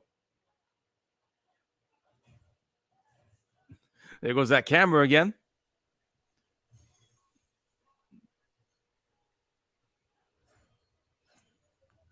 Damn. Nice punch. And that's for being stabbed earlier. Yo, Tara's kicking ass. I love it. Oh. Well, here we go again. Ooh. Dude, they stabbed the living shit out of him. Oh, this was badass. That was cool. That was cool. I like that. That was so damn good. So I'm like, okay, as usual, there's 2. But then we get the shocker. So now I'm sitting here like, okay, all right, who is it? You remember I said I had my suspicions when I was watching this movie from the start? Let's just say when the killers were finally revealed, I literally, in the cinema, stood up and went, I fucking knew it. There she is. Okay. Now at this point, I don't know who to trust. But you saw blood on her, so you're probably sitting there thinking to yourself, hang on a minute. But if anybody here guessed the cop here. Now, great acting by Hayden. Yep. And there you go, folks. And like I said, when I saw that it was the cop in the cinema, I was like, I fucking knew it. And when it came to the next two, let's just say, again, I had my suspicions because the whole idea of somebody being dead, that was a swerve. And that I always had my thoughts about that nerdy little shit. I had my fucking suspicions, dude. It's like I said, when you look at the movie poster and you look at especially when they did those like individual promotional slips, you see them all hold the mask, right? And you just look at them and think, you know what? I bet he was the fucking killer. And my suspicions were right yet again. Sometimes you just look at a poster and look at that individual and you think, yeah, you're the fucking killer. Well, yeah, we got a few things to say about this scene, so I'm going to let James fire off on this one. This is where I got lost. Yep. When she revealed herself, I was just like, huh? And then we put two and two together. And she stabbed Gail. I'm calling bullshit on that. I think it was the one in the middle. But again, like I said, this whole reveal and the way the scene kind of plays out and the motives behind it, it clearly fucking echoes Scream 2. It's all about revenge.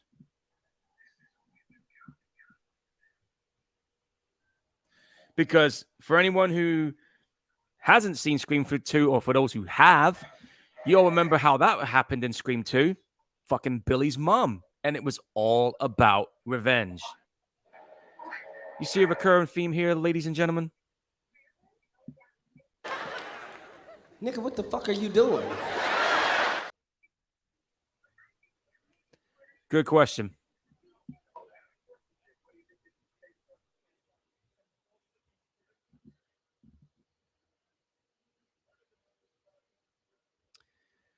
And the way they're acting so crazy, like, it's so cartoonish.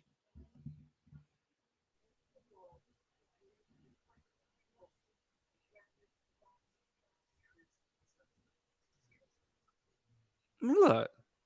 Assassinate using social media to assassinate. Okay, that angle I liked, but especially I keep forgetting his name, but the cop here, he just acts like a cartoon character. Yeah, Dermot. Yeah, Demont, that's the guy who's playing. Yeah, he's yeah, yeah, you killed our brother, so it's like, I was like, so see, I think this is where people kind of roll their eyes. It's kind of like, it's a Scream movie at the end of the day, you know, like, yeah. I mean, look, it's not like the plot doesn't make sense, but it's kind of like, oh, we're doing this again. Like I said, this echoes Scream 2.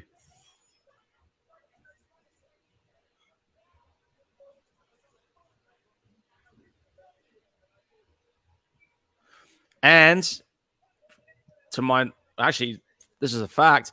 This is the first time in Scream series we got 3 killers.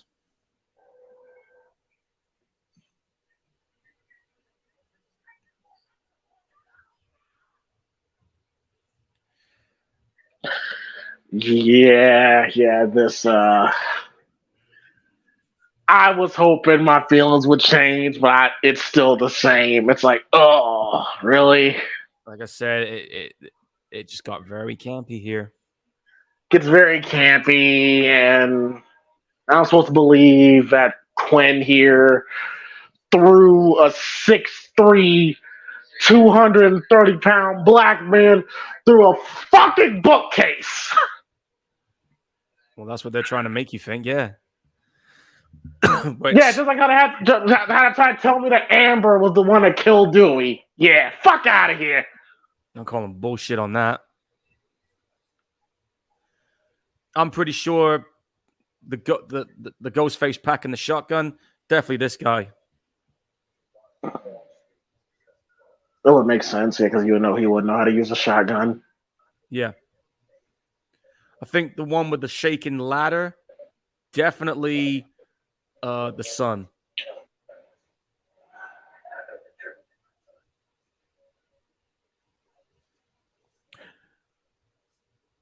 So I'm guessing the one that stabbed the other character in the train, definitely the one that was pretending to be dead.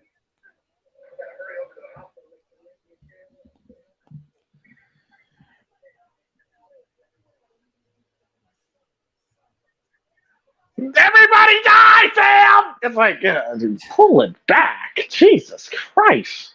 Like, you're supposed to be a cop. Aren't you supposed to have, like, maintain your composure, even though you're a killer, show a little bit of professionalism and composure? If you're serious about wiping these people out? I know your son got killed, but for fuck's sake, you're acting very cartoonish right now. Woo! Woo! Oh, she just ate a brick. Ate a brick! God damn! And lost a few teeth along the way. Oh, she got shit! stabbed in the same spot again. My God, get away from my girl! The same spot.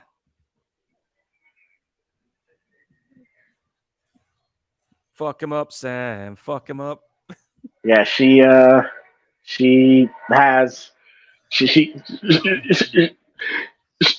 killer. Like she is a killer. She's a straight up killer. It's in her. And I love how her being a killer is like her superpower in these movies. It's like when the fucking Incredible Hulk gets angry. It's definitely a nice touch.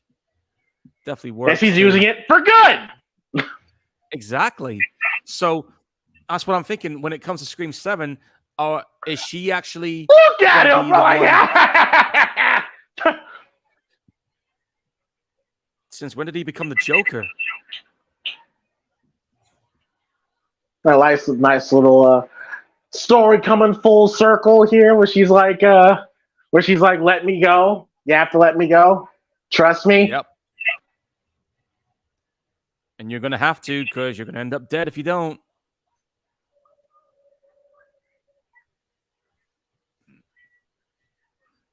Yeah, she's still not happy about having a brick for lunch.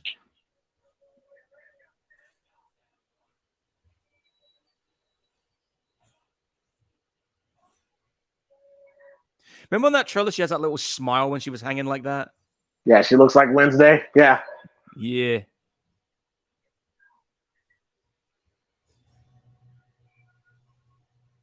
Right there. Oh, got stabbed in the gut! Oh! God damn it. Oh, in the mouth! In the mouth! Oh, shit! Fuck.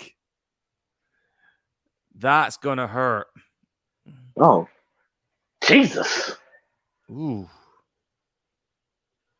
Twisted it too. Yeah, man, this season finale of Wednesday is intense. Right? Yeah, she looked like she enjoyed it too. Yep. Oh, see that psychotic look on Sam's face. Yep. And, well, now you lost a daughter. What are you going to do? This shit was silly coming up here. She's out of bullets. Whoops.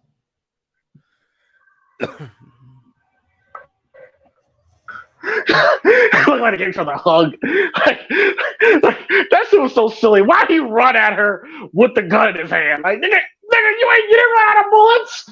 He could have shot her right there and then. Ah! I don't know, man. Movie logic. And I'm not saying this isn't a bad sequence, No, but it it's isn't. just the reveal. It's just the reveal. It's like, really? You know? It's cringe. The reveal was so cringe. Uh-oh.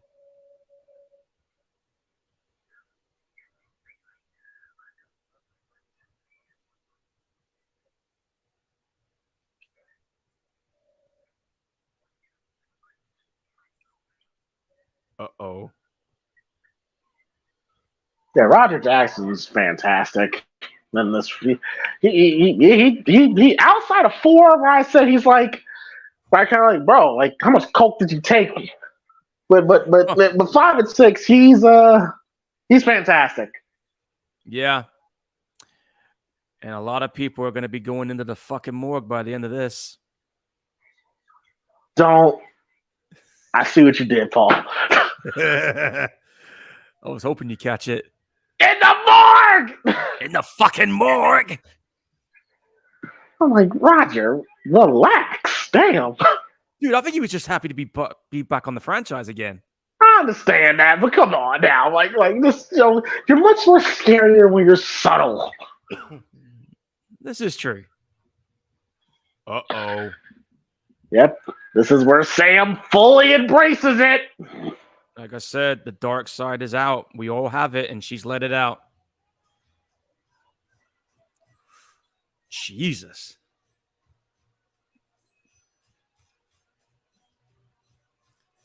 She's giving into the rage. She's giving into the rage once again. I must have counted about 20 stabs there. She's a fucking psycho. Yep. I'll tell you right now, Christopher Landon, you better not fuck up Scream 7.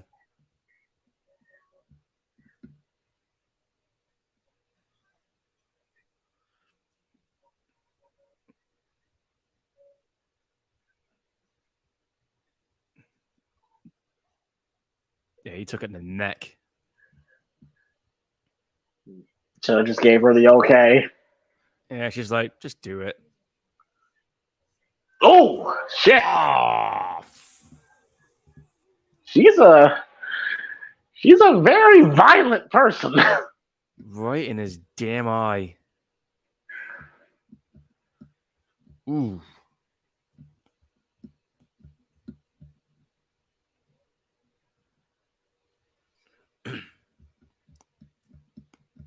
Yeah, let's have a casual conversation. Let's have a casual conversation after I just savagely stabbed the motherfucker right in front of you.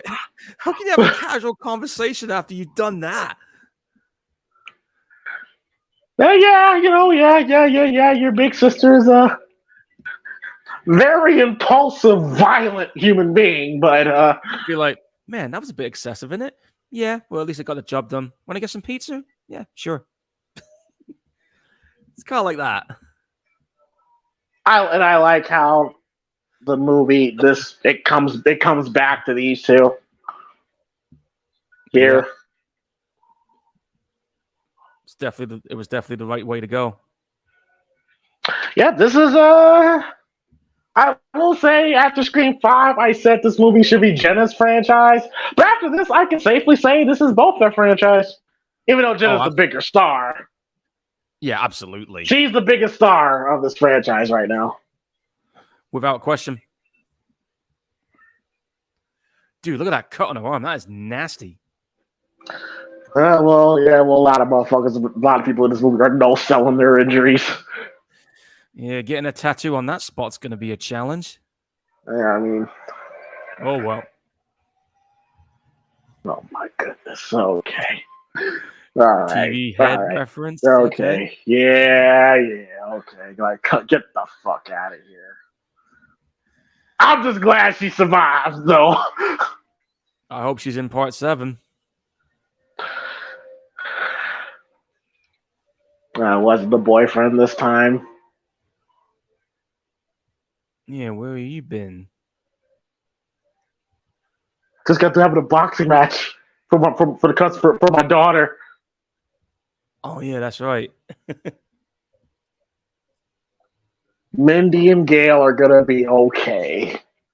So nobody in the main cast dies. Great. Nope. Man, boy, Scream 7. But man, boy, Scream 7, boy. Man, better be a fucking bloodbath. Everybody dies except one. Here's the question, though. Does the filmmaker have the balls to go all out with it? Man, kill everybody and then make Jenna Ortega the last person standing. It started with her, end with her. Well, they're going to have to go scorched earth.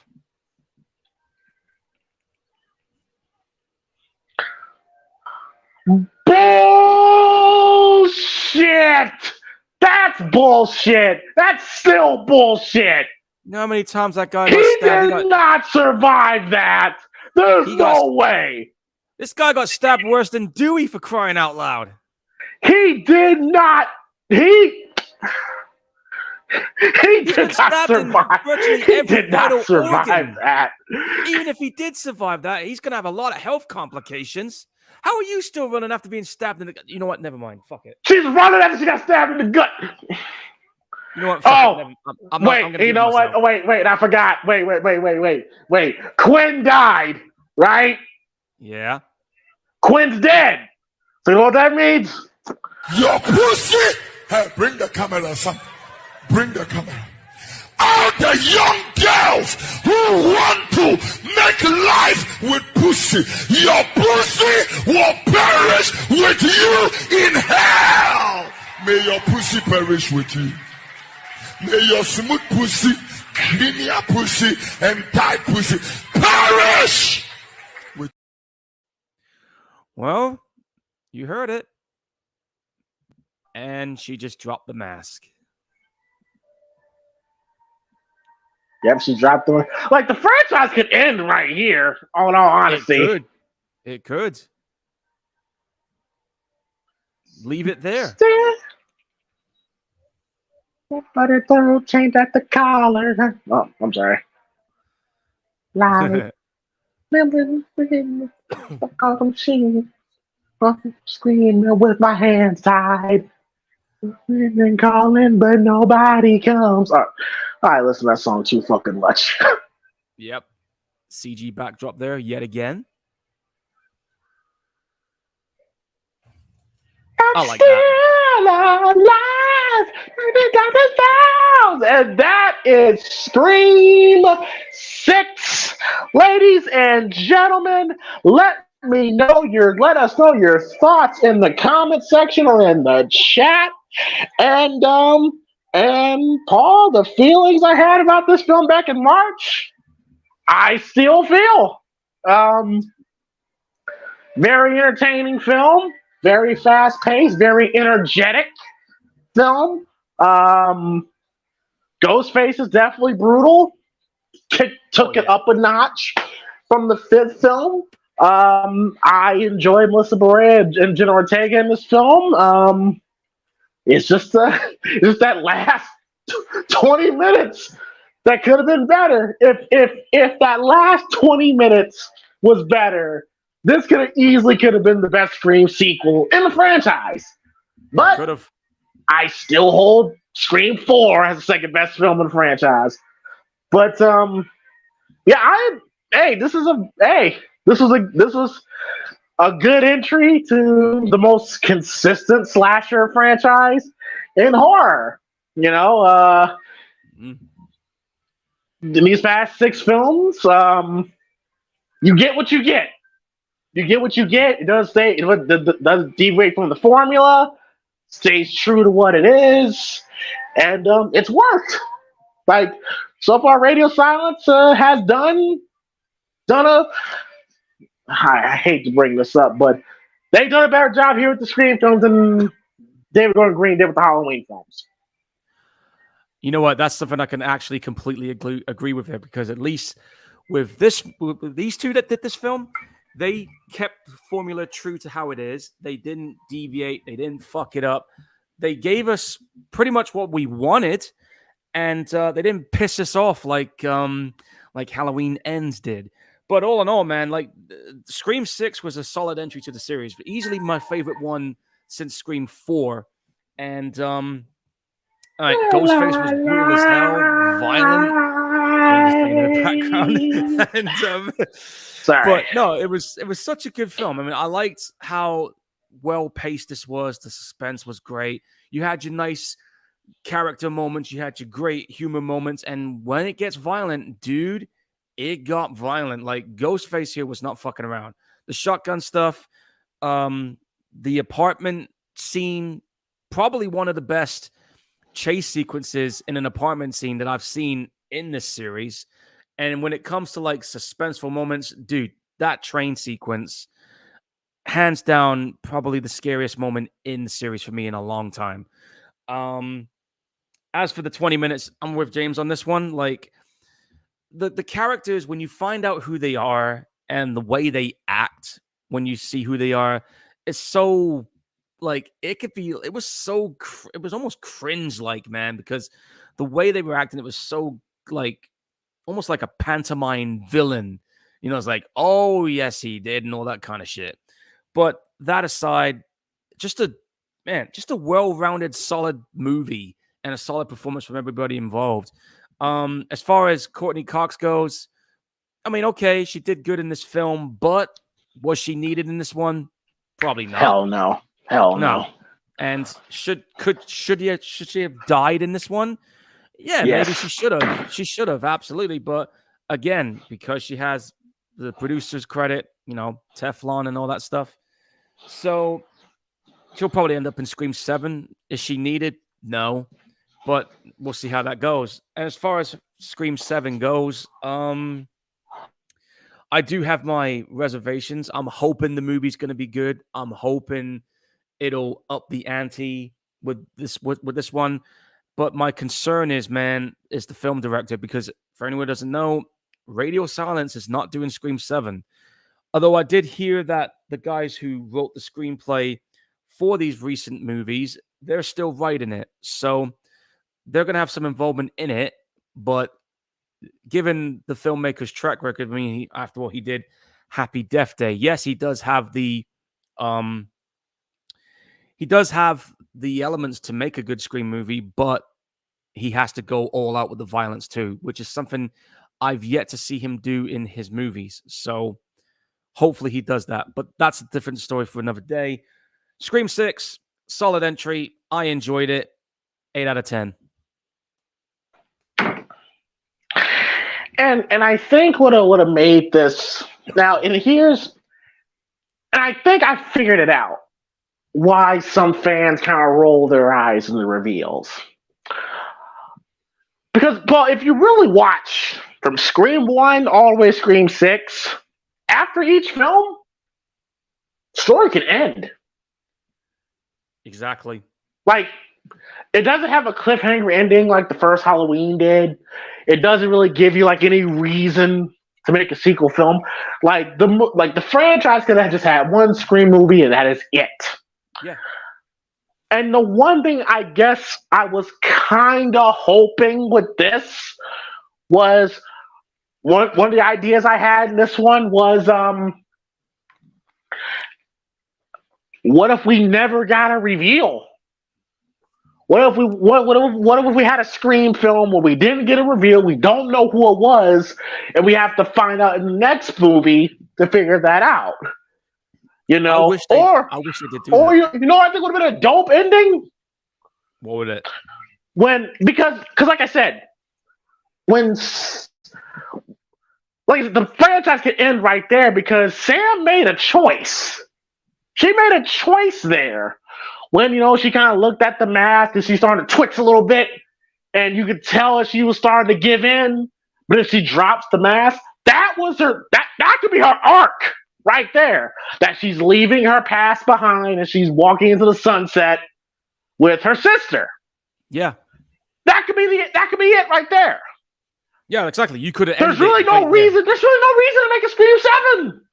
I mean, of course, I know they announced it and they're good doing it. But if you really watch Scream 6 in its vacuum, there's really no reason to make another film. Like, the story is done.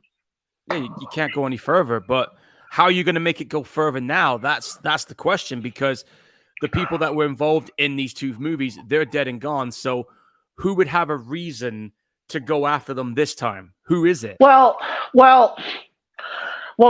first off, like, the ending I would have gone with, one or two endings. Either one, we don't find out who Ghostface is. That would have been unique. Or two, the scene we kind of see the Ghostface mask. What if we saw some feet come up and someone picks it up? You know, that could have been a direction. That would have been dope. That could have been an after credit scene. And I know people are... Look. People are asking for Stu to come back. And Paul, you know me, I've been one of the few that's kind of been like, yeah, okay. But it has to make sense. We can't just throw Stu out there for the sake of nostalgia. It has to make sense. I saw a theory that someone made a fan theory that what if Stu is the one that's attacking all the legacy characters while everybody else is trying to kill the new cast? You know what? That would make sense, because why would these new Ghostface killers, why would they give a fuck about Gale and Sydney? Unless it's someone from their past. Good point. So what if Stu has been the one masterminding this shit, but these guys have been doing their own thing. The killers have been doing their own thing, but he's been trying to get at them for the shit that went down many years ago. Again, that would make sense, especially considering that was the original idea for Scream 3. Is that correct? Yeah, it was. It was, yeah. So could they go that route? You know, where they try to right that wrong? We'll have to wait and see. But maybe it would just have to make sense. And of course, I'm hearing rumors that Nev actually might be on board for Scream 7 this time. Yeah, as long as her schedule's free, because as you know, she was currently on that Twisted Metal TV series, and I think they've commissioned it for season 2. Exactly. So you have to write a clever way to bring Sydney involved. Because let's be honest, why should Sydney give a fuck about Tara and Sam, honestly? Yeah, exactly. Like, there's no... Like, why should she care? The only reason why she came back in Scream 5 was because Dewey got killed. No, the reason she came back in Scream 5 is because it was Dewey that called Sydney to let her know, hey, the shit's going down again. But she wasn't going to come back to Woodsboro until Dewey got killed. Yeah, good point. Exactly. She got lured out. So you have to think of a nice creative way. Because, like I said, I'm sure Sydney will be like, it sucks this is happening to them, but that's them. I got my family to protect. So something really crazy has to make Sydney be back involved in this. Well, here's how you do it then. You either kill Gale or, sorry to say, kill Kirby, because she has ties with those two. And what do you do with the Sam character? Like I said, she's becoming more and more bloodthirsty by every film. What if she's the killer? Stu and her, or maybe, as I was saying earlier, what if she's donning the Ghostface mask, going after people that are trying that are associated with the whole Ghostface thing? Hey, that could work. Like I said, just give me something different, something a little more creative, you know. And I think what the problem was that it was the same old, which is fine, which is absolutely fine. But I think what I was personally looking for was, you know, just put a little paprika in the sauce. You know, see how that tastes. You know, That was my problem. I was expecting just a little bit different. Maybe we'll get there. Originally with the scene with when the dude revealed himself in the beginning of the film. Maybe there could have been like a cult of different Ghostface killers out there. Yeah. You know, and then maybe the main Ghostface killer is killing different other different Ghostface, so you never really know who is who. Yeah, like that would have been something different. Yeah, like get a whole cult thing going. Because if you remember, if you look at for example, look at those Saw movies, that started as a movement of people. You could have something like that. Exactly. Shit, they probably if I was writing the film when they killed the dude that killed what's her face from Ready or Not, I would have kept them around just a little bit longer, like another 20-40 minutes, just to kind of throw the fans off because you don't know which one's who, you know. Yeah, I would have kept it that way too. Yeah, I'm just saying, just a little something different, just a little, so just to kind of throw people off. That's why I appreciate that opening scene, because it threw me off and it had me interested. Yeah, like when I saw it in the cinema and I saw him reveal who it was, I remember people were just like, "Yo, what's going on? Like, what the fuck?" And even I was like, "Yo, what are we doing here?" My theater was the same way. They were like, "Wait, what?" I was like sitting there thinking, "Well, that's the end of the movie." That would have been nice too. That we actually have a Scream movie through the perspective of the killer. That would have been interesting. Maybe that's what they'll do with Sam. Maybe that could be it. I mean, there's a lot of questions going into. I mean, for God's sakes, we don't even know if they even have a script yet because of the strike that's going on right now. Let me check on it. See what's going on. Hang on. Yeah, because we're not gonna. Yeah, folks, we're not gonna see any original content for a while. Okay, so according to this, is that it was announced last month that Christopher Landon was going to direct it. Yes. That's on the Wikipedia. I'm just going to check on the IMDb, see who's attached at the moment. Okay, right, listen to this. It turns out that Scream 7 is in development. They are aiming for a 2024 release. But I can't see who's attached to the writing project. I know Landon's directing it, but I don't think I don't think that's gonna happen.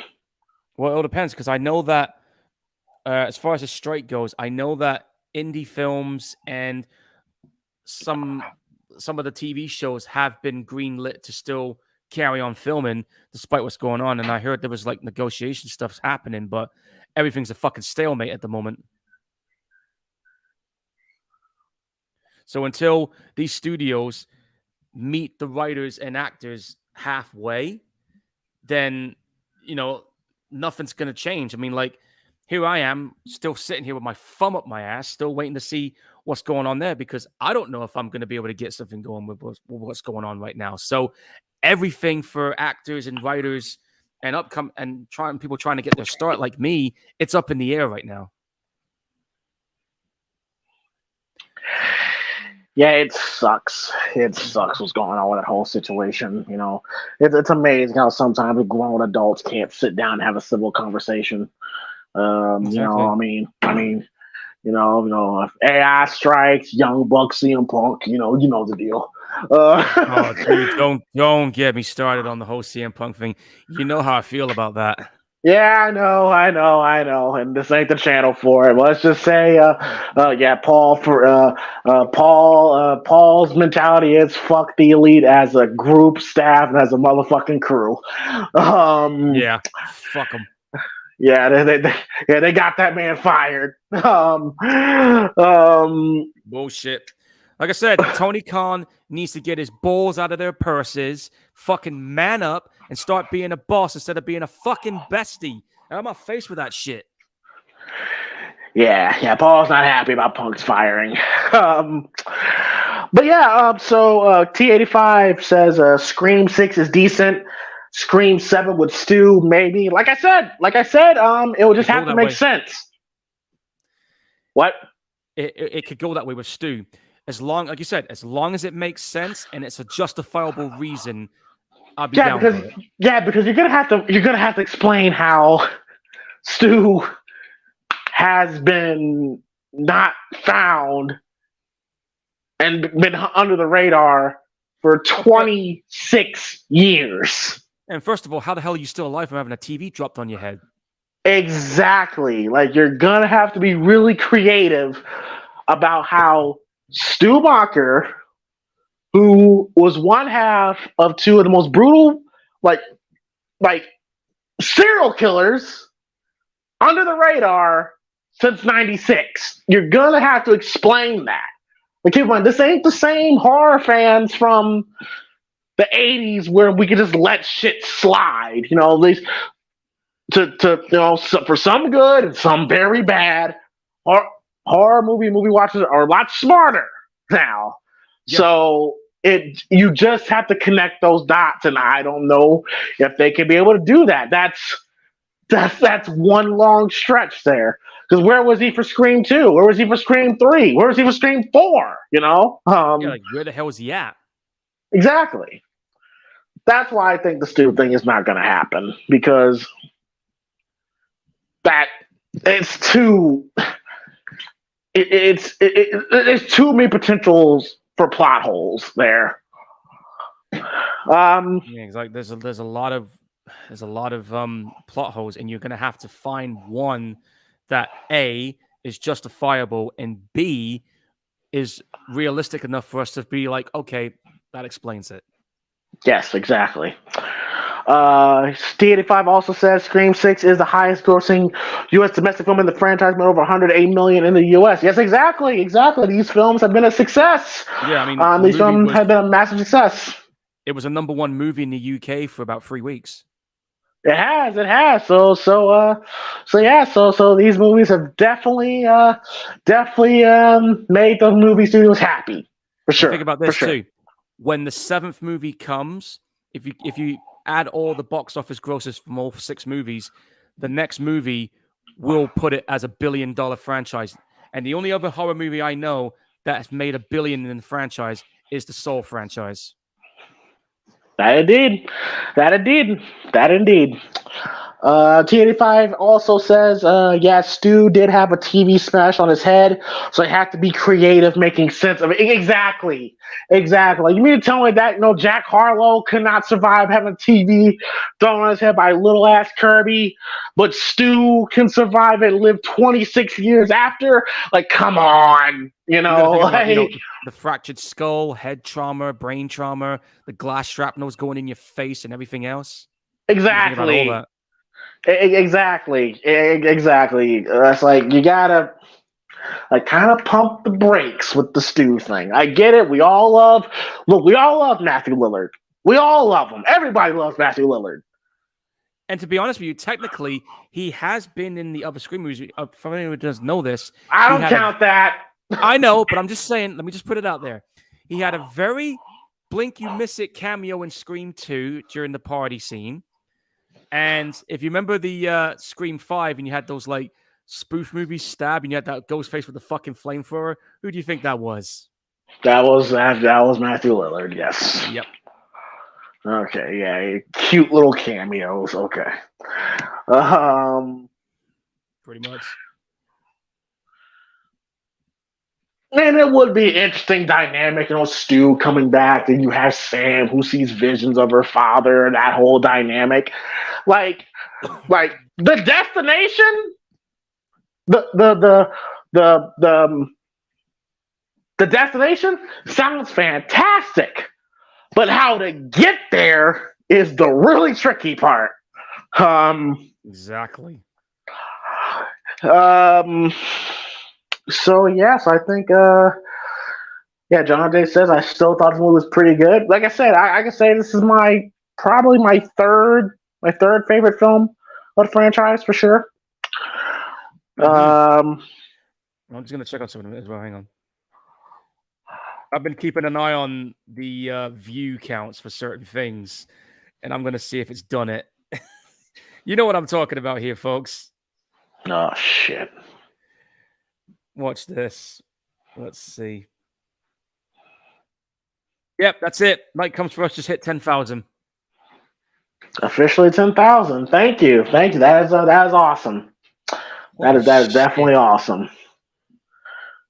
Again, yes. what did we do that was different? I don't know. People like hearing our thoughts about that film. So 10K views. Thank you. Appreciate it. Someone just someone just DM'd me. Why did Courtney Cox come back when she barely did anything? Well, I'm sure this was her reason. I saw the check, nigga. Huh? Hey, money talks, right? Money talks and bullshit walks.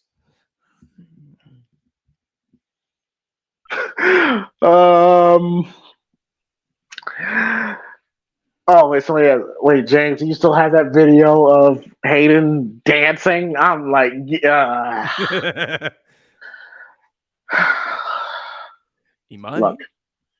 Look, I love me some Hayden.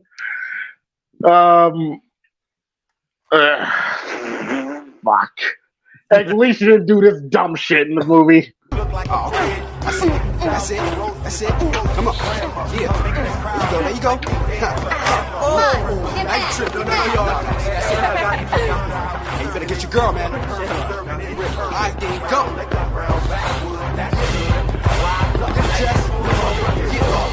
right.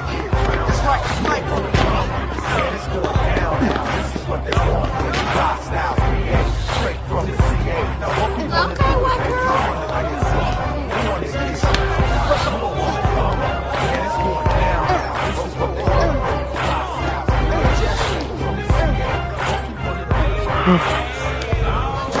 Oh my God!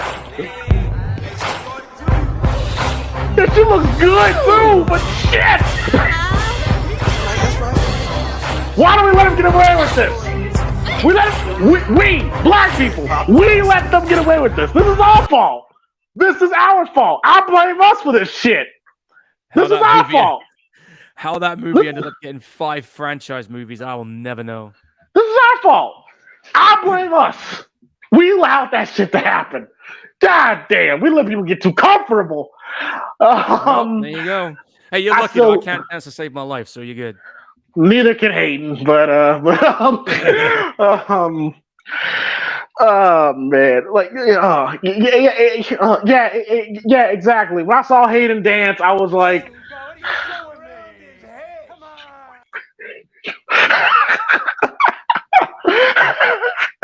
so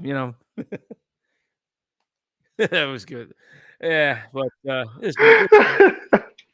what are you showing me? Come on!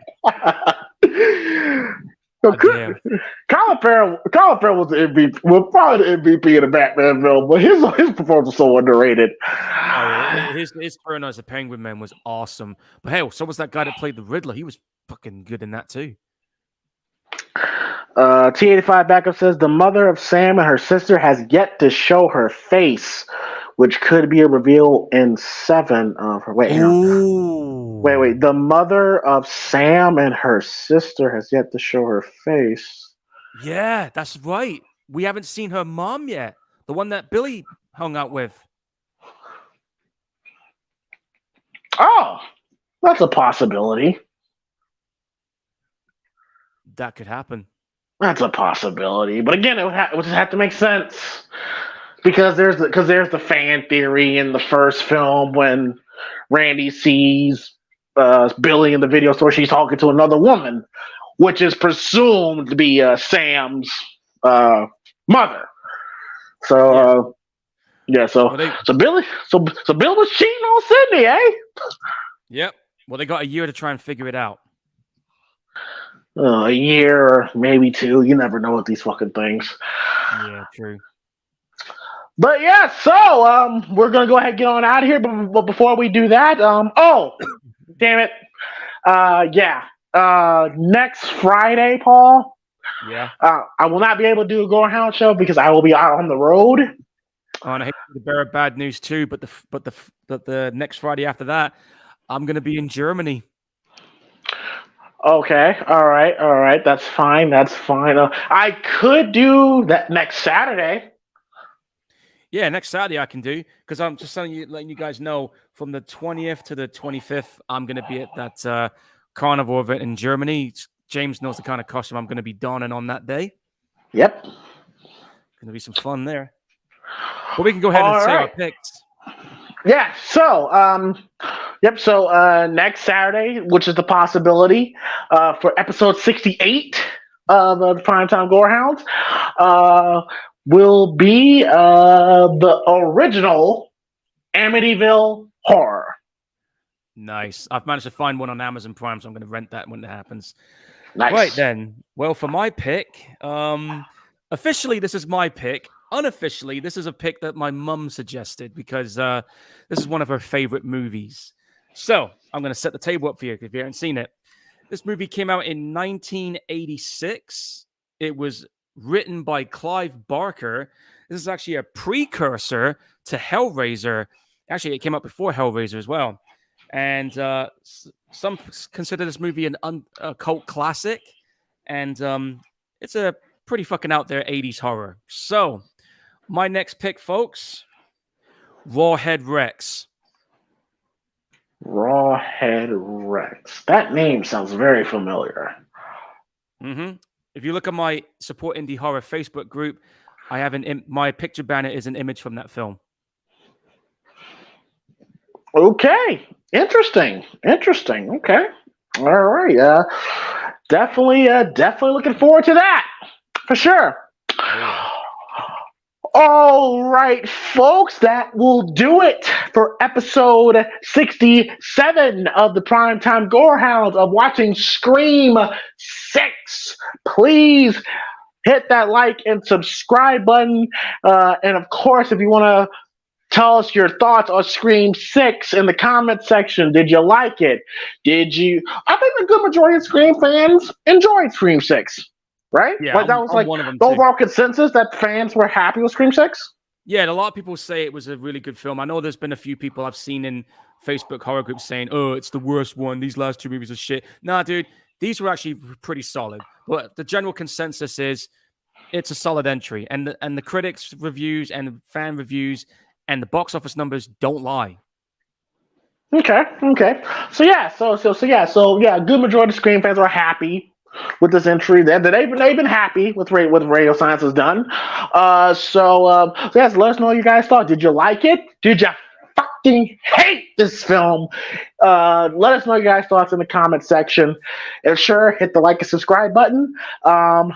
Be sure to also subscribe to my Primetime Podcast Wrestling channel, which is my main channel. And of course, subscribe to Primetime James Thomas, my professional wrestling channel. Tomorrow night, big match. The loser must retire match between me and Rip Studwell. 9 months of build-up for this match. Yes, it's been a nice prolonged story that I'm sure the fans will be invested in. And this is the type of shit that I've been wanting to do since I got in this business. So definitely looking forward to that. I may post the match on my wrestling channel pretty soon after I have it. So I'll definitely keep you guys updated on that. Paul, tell them where they can find you. Well, there's two places you can find me. You can find me on Twitch, Gorehound1983, currently playing the living shit out of Starfield. And if you guys want to check out some horror stuff, and if you're on Facebook, of course, here's a link. It's called Support Indie Horror. We're on the verge of getting 10,000 followers, and I've been keeping that page running for about 13 years. You'll find out all the latest upcoming indie horror films and books in that place. So check it out. Awesome. So I may or may not upload a video later tonight. Talk about my thoughts on the new Exorcist trailer. Paul, I understand that you're not feeling this at all. I don't give a fuck about it, dude. The guy that ruined Halloween Ends, I'm not giving this film the fucking time of day and kiss my ass. Well, there you have it. There you have it. So I may upload a video regarding the new Exodus trailer sometime this weekend. Shit. I don't know. Because tonight might be best because I'll be out all Saturday, then Sunday's football. Football season's back. I'm so happy. So happy. Come on, Raiders. Yeah, come on, Raiders, and come on, Bears. Beat the Packers' ass. All my life, Packers have been kicking our asses. Now is the time for us to kick theirs. Dude, the last time the Raiders won the Super Bowl was the year I was born. So I need to see it happen. Yeah, keep aging yourself, buddy. I'm old. What do you want me to say? I'm fucking 40 years old, man. I'm trying to keep up with this bullshit. So, oh man. Well, in the meantime, I'm gonna go get my second workout in before tomorrow. So yeah, really, really excited for tomorrow. So, Paul, did you see the promo that me and Rip did? The sit-down interview? I did see that when I was on my way to go now, to sleep. Paul, being that you're, more of the actor between the two of us, what'd you think? I think that so far you're telling a really good story with this feud that's going on. I think the acting is definitely on point so far. I think you need to kind of keep the emotions going, though. You definitely need to get that story and amplify it more, basically. You do, but did you happen to catch the story that we was talking about in the promo?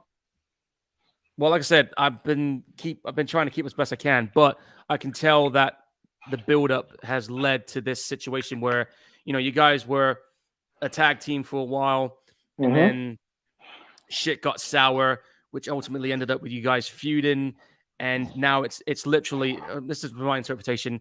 Now it's got to the point where you guys can't be in the same fucking building with each other, so one of you's got to go. Well, that too, but in my sit-down interview, I wanted to add a little bit of a layer to the story, because I know this is a movie channel and we're talking wrestling, but just really quickly, everybody knows that I completely love the Bloodline storyline, right? The Bloodline storyline has inspired me to want to add more layers to stories. And I did notice that a little bit. And the layer is that when my opponent called me out on my BS when he said that, I'm not mad at him, I'm mad at myself for things going. It was my fault that things went sour, but I don't want to admit it because my ego won't allow me, so I'm just taking it out. So pretty much what the story is that only way I could feel better about it is if I blame Rip for it. And then now the story is kind of be like, oh shit, now I got myself in a situation where I either lose my career or I lose my best friend. Yeah. And I'm going to try to tell the story in the match where I'm going to be conflicted. You know what I mean? Yeah. The whole idea is tearing you up because you want him gone, but you don't want him gone because you got history, but you don't want to go either because that's your job on the line. So it's like it's come to this point now where you're at a crossroads. Something's got to give. Yes. So far, I could say I've been pretty proud of the work that I've been trying to put in, and hopefully the blow off goes good. And more importantly, I hope we get some fucking time. At least 12 minutes, 10, 12 minutes. I'll be happy. Hey, fingers crossed it goes that way. For sure. But yeah, like I said, though, I'll try to post the match on the YouTube of PrimeTime James Thomas as soon as I can. But other than that, y'all, tonight was a fun show. We'll see y'all next week for Amityville Horror. And then be sure to subscribe to this channel for any horror movie or movie-related topics that I may cover. And we're just going to go ahead and get on out of here. I am PrimeTime James Thomas. And I'm signing off with the Gorehound, Mr. Gorehound, Sir Paul Bird, and everybody have yourselves a fantastic weekend. Enjoy football. Football season's finally here. Oh, And yeah. have yourself a great week. Be safe and goodbye. Laters.